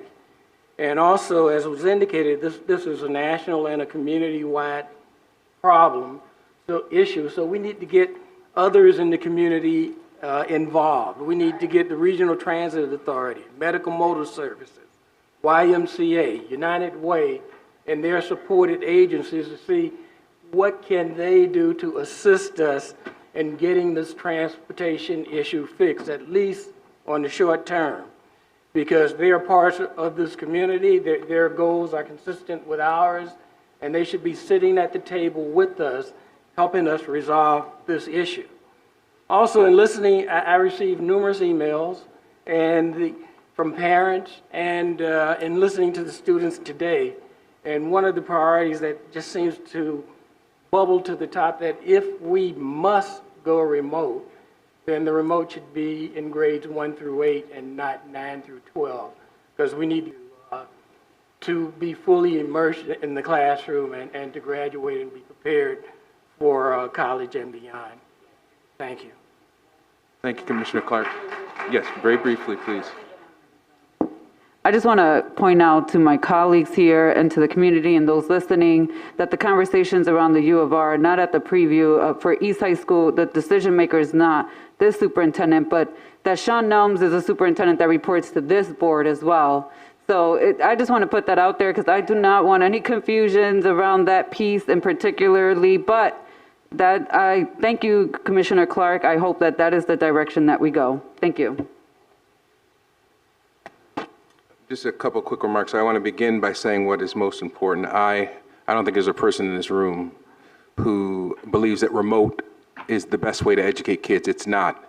I think the research and the data and experience of every person in this building and beyond tells us that remote is detrimental to our children. And if you didn't know that, you certainly know that now after listening to the young folks today. So I don't want anybody to think that you have people who want to educate kids in a remote setting. This is not good for children. We know that. I also want to note that there have been a number of questions asked, which I said to you all earlier on, I had sent my written questions in advance, and it is not a coincidence that many of the questions that were asked at the podium today, I have asked in writing. For example, I did ask questions about private and charter schools, and will they continue to have the benefit of transportation services while our children do not?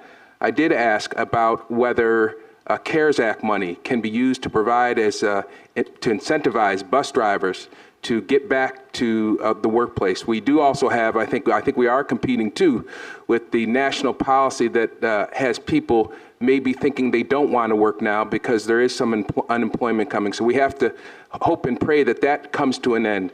I did ask about RTS and whether we could amend or renegotiate their contracts. We have many schools that are on bus lines. Monroe is on Monroe High School. Wilson Commencement, of course, is on Genesee Street. East High School is on Main Street. Soda is on University. Could we renegotiate contracts to make sure that these bus lines kept these schools open? I did ask questions about our schools that are our priority schools. If we can't have all of our students in the classroom, in the buildings, could we not prioritize? We have schools, and I know the governor is watching. We have schools that are considered receivership schools that are struggling.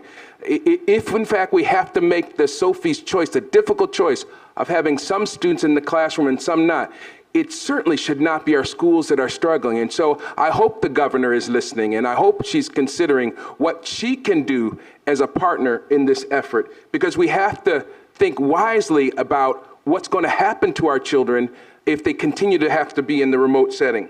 I know a number of people have said, and I agree, that this is a civil rights issue. It is not right. It is not fair. It is not just that students in the suburbs, because they have resources, are not, and by the way, they're having the same bus issues that we are. But because they have resources, it's not right, it's not fair that their children are allowed to go to school. So the question becomes,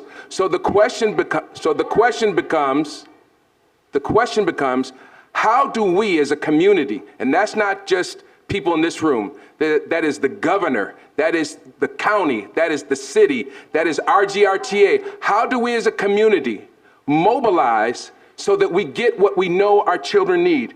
In 1955, the citizens of Montgomery, Alabama mobilized so that their children and that their families got and that meant some people caught buses, some people choose not to catch buses, they rode bikes, they rode cars.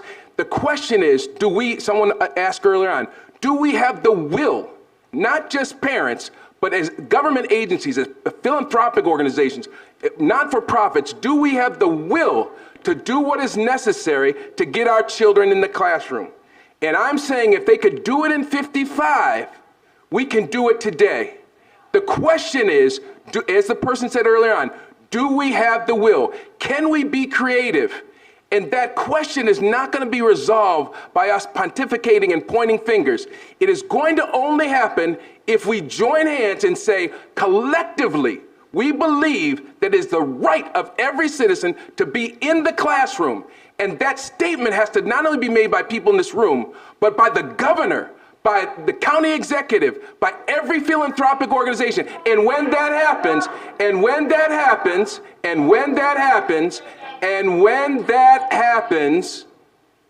our children will be in the classroom. So I want to say one other thing.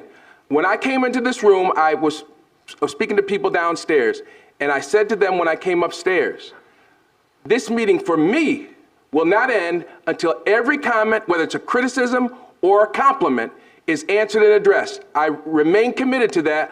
I will go outside and speak to you as long as possible. And finally, let me say, when I talk about this being an effort to mobilize, I'm putting out a call, as our superintendent has, that every citizen, no matter whether you have a title or a paycheck related to this, that every citizen come together. And as soon as I finish our conversation outside, I'm going to be contacting one of our local churches, because somebody had a very good suggestion earlier on today. We need time to talk as a group in a circle and figure out this problem. So as soon as I finish talking to you all, I'm going to find an area church. And in that church, we are going to have a community conversation about what we can do collectively to address this problem. And now I know we have Vice President Elliott online, and I also believe Dr. Jallo may have a question or have a comment. Vice President Elliott? Thank you. Can you all hear me okay? Yes, ma'am. I just want to thank all of the speakers who came out to voice their concern.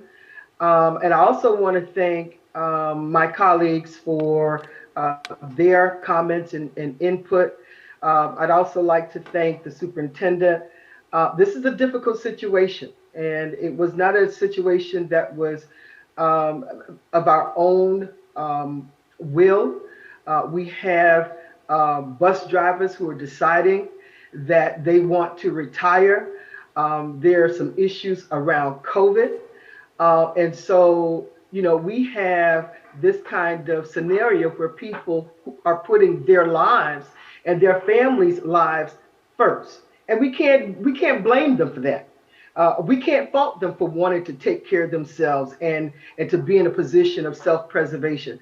That becomes the real issue for this board and this district and this community to try to wrestle their hands around. And while the superintendent mentioned that we're down now 78 bus drivers, that's a moving target because we could have some bus drivers who decide today, who decide next week that this is not the work that they want to do any longer.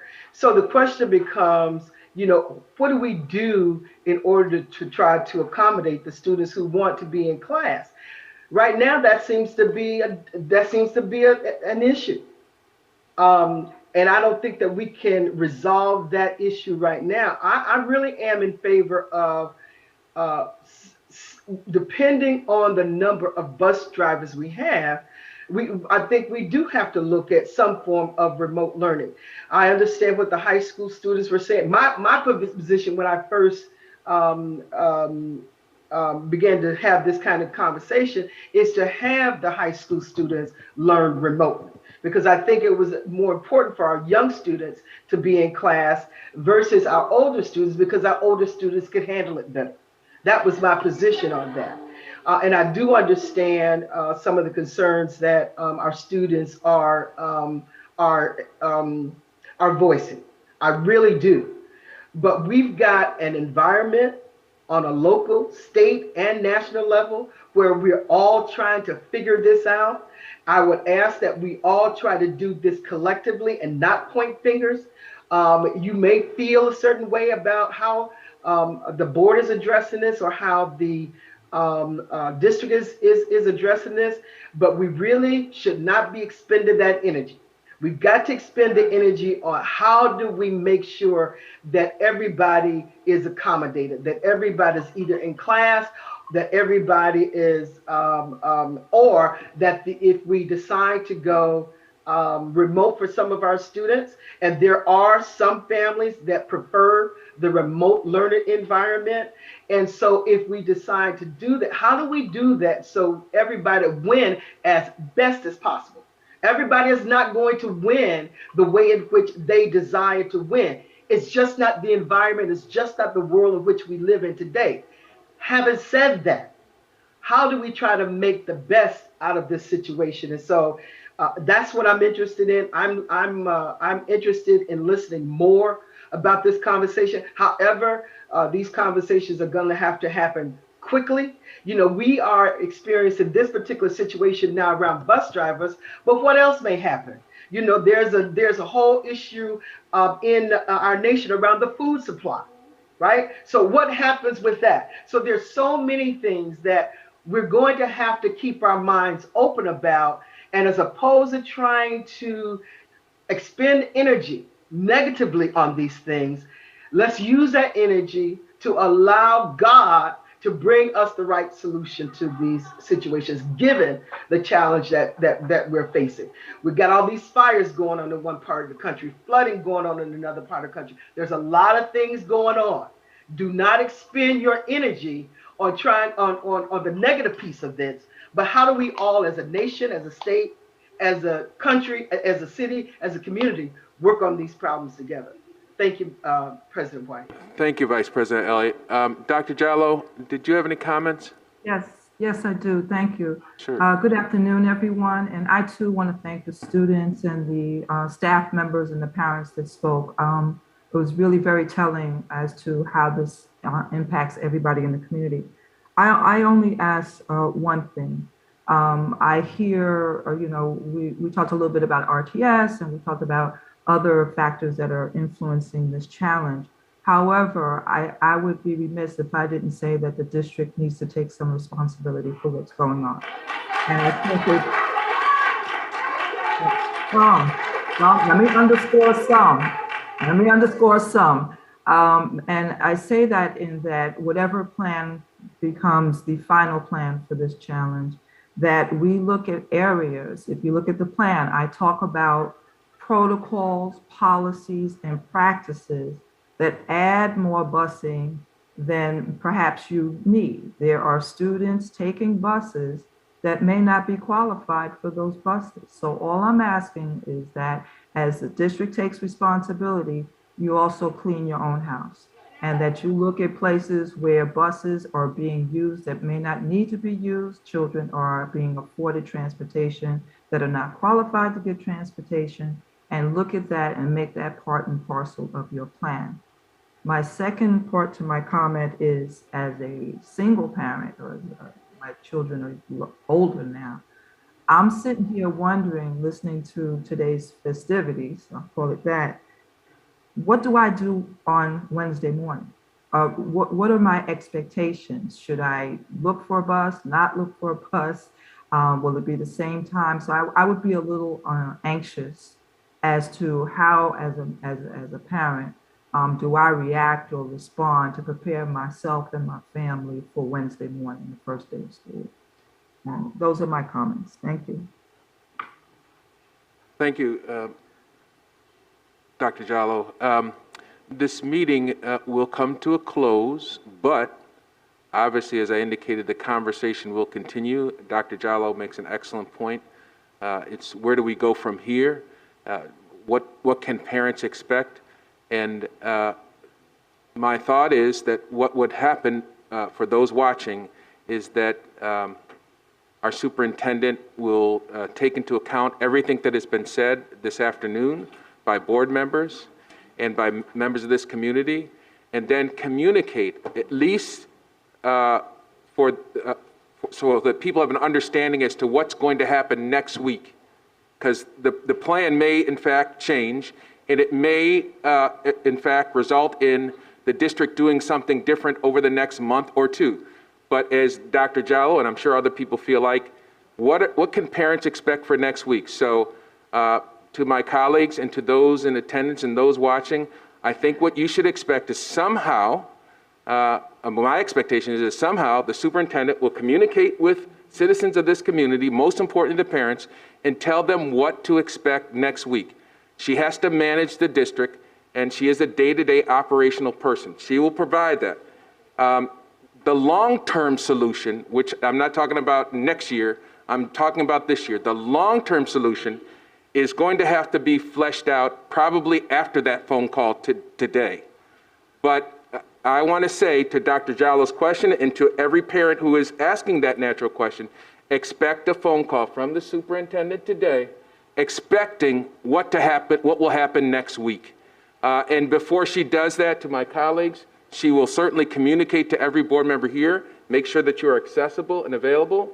And because as has been indicated, it's important that parents have some expectation as to what will happen next week. I'll begin here, and I'll work my way to the left. Commissioner Powell. Thank you. I do have an alibi question. It didn't come up until I heard my colleagues' concerns. The outline that's been proposed here does indicate a delay of one full day for elementary schools and asynchronous learning for Thursday, Friday for high schools. So there's some delay built in, and I presume that that time would be recovered from superintendent's days throughout the course of the year. Tell me if I'm wrong. But there was a proposal to delay a full 2 weeks. Is that even possible? Would we have to request some kind of waiver from the state? Is it even possible, and did it enter into your consideration for the proposal in front of us? So that's something that certainly, a few things. We would need to have conversations with the Department of Education. We would have to have conversations with our unions, and we would also need to just look at the calendar to see how that might get reworked. So like February break, April recess, those types of things. So that would be all involved in our conversations with both the state and our unions. Okay, well, that, so there's a remote possibility. My skepticism comes in as to whether 2 weeks could even make a difference, given the complexity of the problems the depth of our lack of drivers, whether, 78 drivers could be made up in 2 weeks and hired, trained in 2 weeks' time. I'm not sure that it's reasonable to expect a solution to be embedded in a 2-week delay, but I did want to ask the question and make sure that we all had a common understanding of whether that was an option or not. Thank you. There was a question, the young lady in back said she couldn't hear. Essentially, the question is, the state requires that children be in school for a maximum number of days, a minimum number of days a year. Is it 184? 180. And so when you start talking about delaying the start of school, then one may have to get a permission from the state, or you may have to trade off superintendent conference days and a whole bunch of things that have to work out. The bottom line here is, we have to make sure that our children receive the minimum number of instructional days every year. Well, that is, whether it's about money or not, the bottom line is the state has a minimum number of days that children have to be in school. And so the superintendent is responsible to make sure that happens. Whether we do it by trading off or not, that's a decision that has to be made. Let me repeat, please. The superintendent, because this is an important question and a legitimate one, the superintendent will contact parents, figure out a way to contact parents. It may be by robocall, through principals. I'm not sure how she's going to do it, to make sure parents know what they can expect next week. In terms of the balance of the school year, a lot was said this afternoon in terms of the superintendent, board members, and most importantly, citizens. There's a lot to be considered. And the ultimate direction of what happens with this district in the balance of this year will have to be determined after those conversations are digested and vetted. And there are other people that are not in this room who we have to talk to as well, including the governor's office, who I will tell you has indicated that she absolutely positively prefers that students not participate in the remote setting. So there are other conversations that have to take place. What I'm promising you here and now, and the superintendent is nodding, is all parents will get, all responsible caregivers will get a communication indicating what to expect next week, and additional communications will come to this district. Unless there are any further comments or questions from yes, Commissioner Malloy? I thought we were going down the line. No, go ahead though. Okay, I guess one issue that I have is just regarding charter schools and private schools. They get to go on as usual. All of those students are still getting bused to school, and I'm wondering what recourse we have. I mean, they're all our students, and I appreciate that, but what recourse do we have as a district when we're now helping to contribute to more inequity between different groups of students? And that concerns me, and I don't know what we can do about it, but why is it that the transportation companies are providing services to some? How did they determine that? Why are they providing services to some of our students but not to others?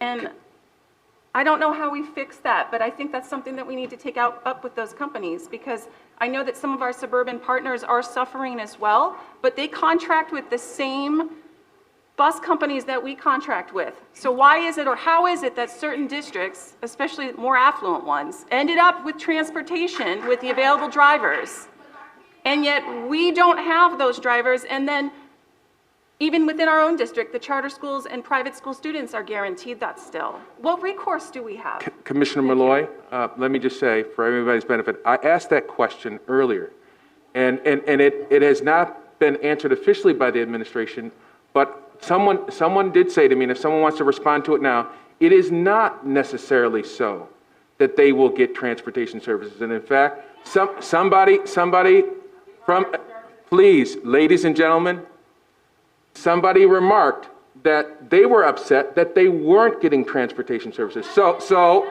ladies and gentlemen, please. So could the administration clarify for everybody in this room what we know about whether charters and private schools will get transportation services? Can someone address that, please? Because I did ask that question. So President White, I'll start it, and then I'll certainly need Mike Schmidt to chime in. What I understand about the requirement is that we're required to provide equal transportation to charters and private schools to what we're doing. So it's my understanding, and now in urban, suburban, private parochial, and some of the charter schools have started before we have. But if we shifted to the 9-12 remote, then we certainly could reevaluate the transportation to 9 through 12. K-8, I don't believe that we could change because we would be providing transportation to K-8, and that's considered comparable. But I'll ask Mike to respond as well. But that's my understanding.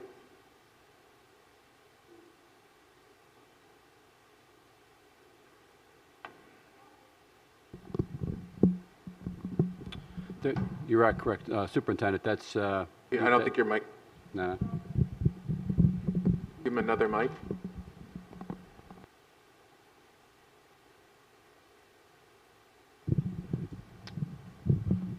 Your interpretation was correct, Superintendent. It is always important that we have real-time and accurate information. I had heard that myself, Commissioner Malloy. So I think the reason why people think they are getting it is because, as our superintendent said, they started earlier, so people are seeing them with the buses. But I can already tell you that there are charter schools that are complaining that they may lose their bus services. And that goes to people's question about, is it fair that they're getting it and they're not, and we're not, and that perhaps will not be the case. Commissioner Adams. Yeah, I'd just like to say, it sounded like it was suggested that Superintendent Myers was going to make an announcement to parents today, and I feel that that might be rushing it to give us a not concrete response. First of all, there's a meeting. She's supposed to meet with Platt. These are the parents we talking about. She's supposed to meet with them. Shouldn't be making no decision before we meet with them.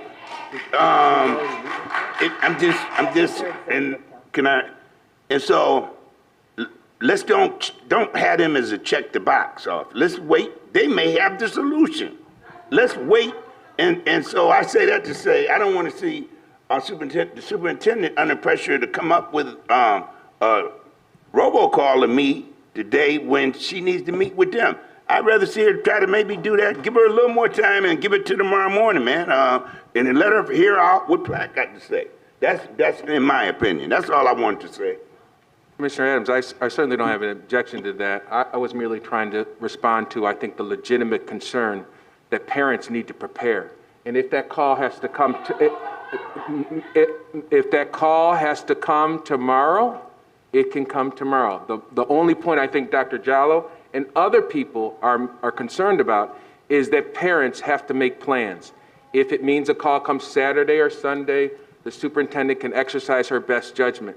I would also note, though, just so that we're clear, the superintendent's staff has already met with Platt. There may be an additional meeting that is necessary, but she has already met with a number of stakeholders. But again, I said Friday, I said today, we have a superintendent that can exercise the requisite judgment to make that call when she needs to make sure that parents have some sense as to what's going to happen next week.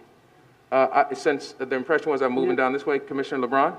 Yeah, I just want to point out that this is exactly why I said we needed to meet yesterday under emergency. I doubted that there was going to be any concrete plan with an additional 24 hours to do this. So now we're going to have parents waiting. I'm a parent too, y'all. I have a kid in the district, and I also work full time. I need to understand what's going to happen on Wednesday, what's not going to happen. Do I have to find childcare?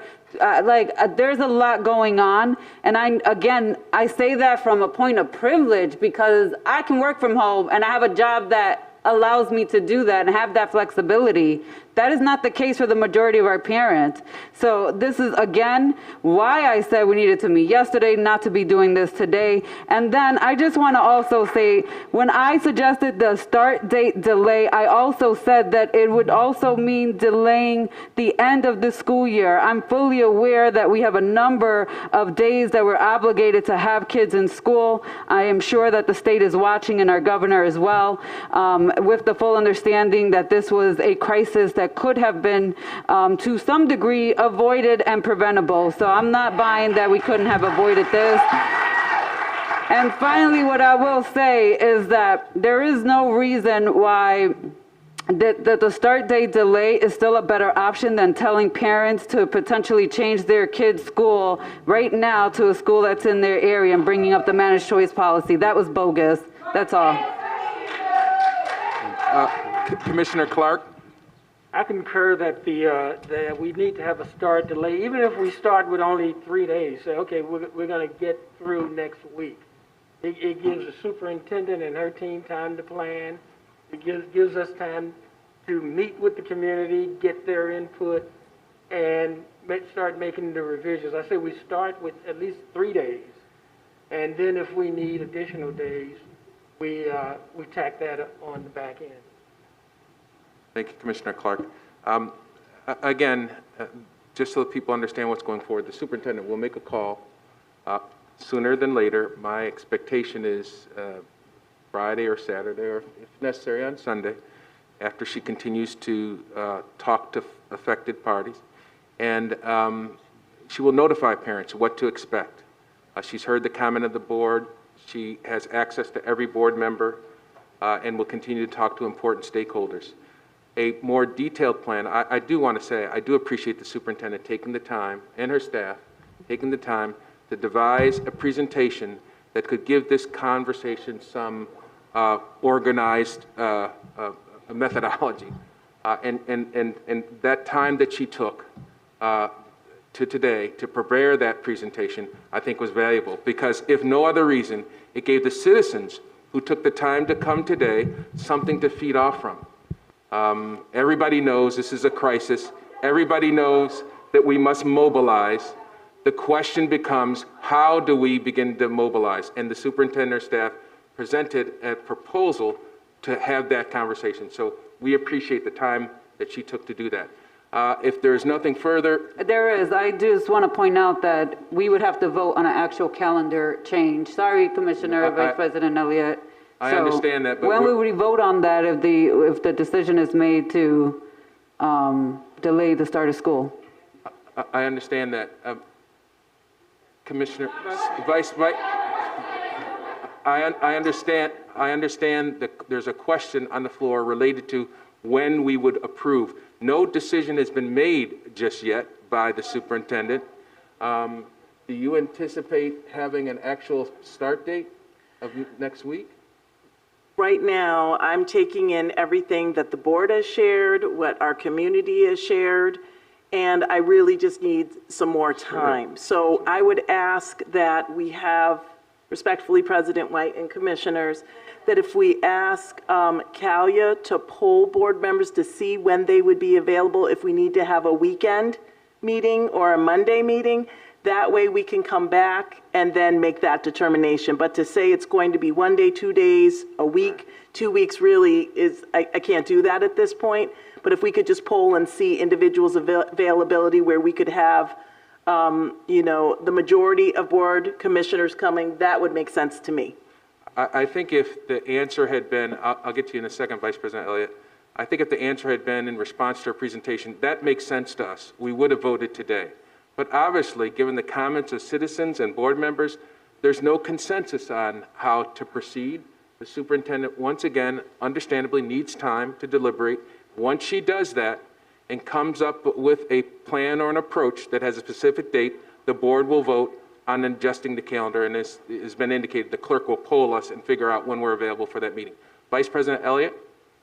I just was going to say what the superintendent is saying. I'm offering that we, if people are available tomorrow, that we meet tomorrow, and that we, meaning the board and the superintendent and her staff, to meet to really, flush this thing out.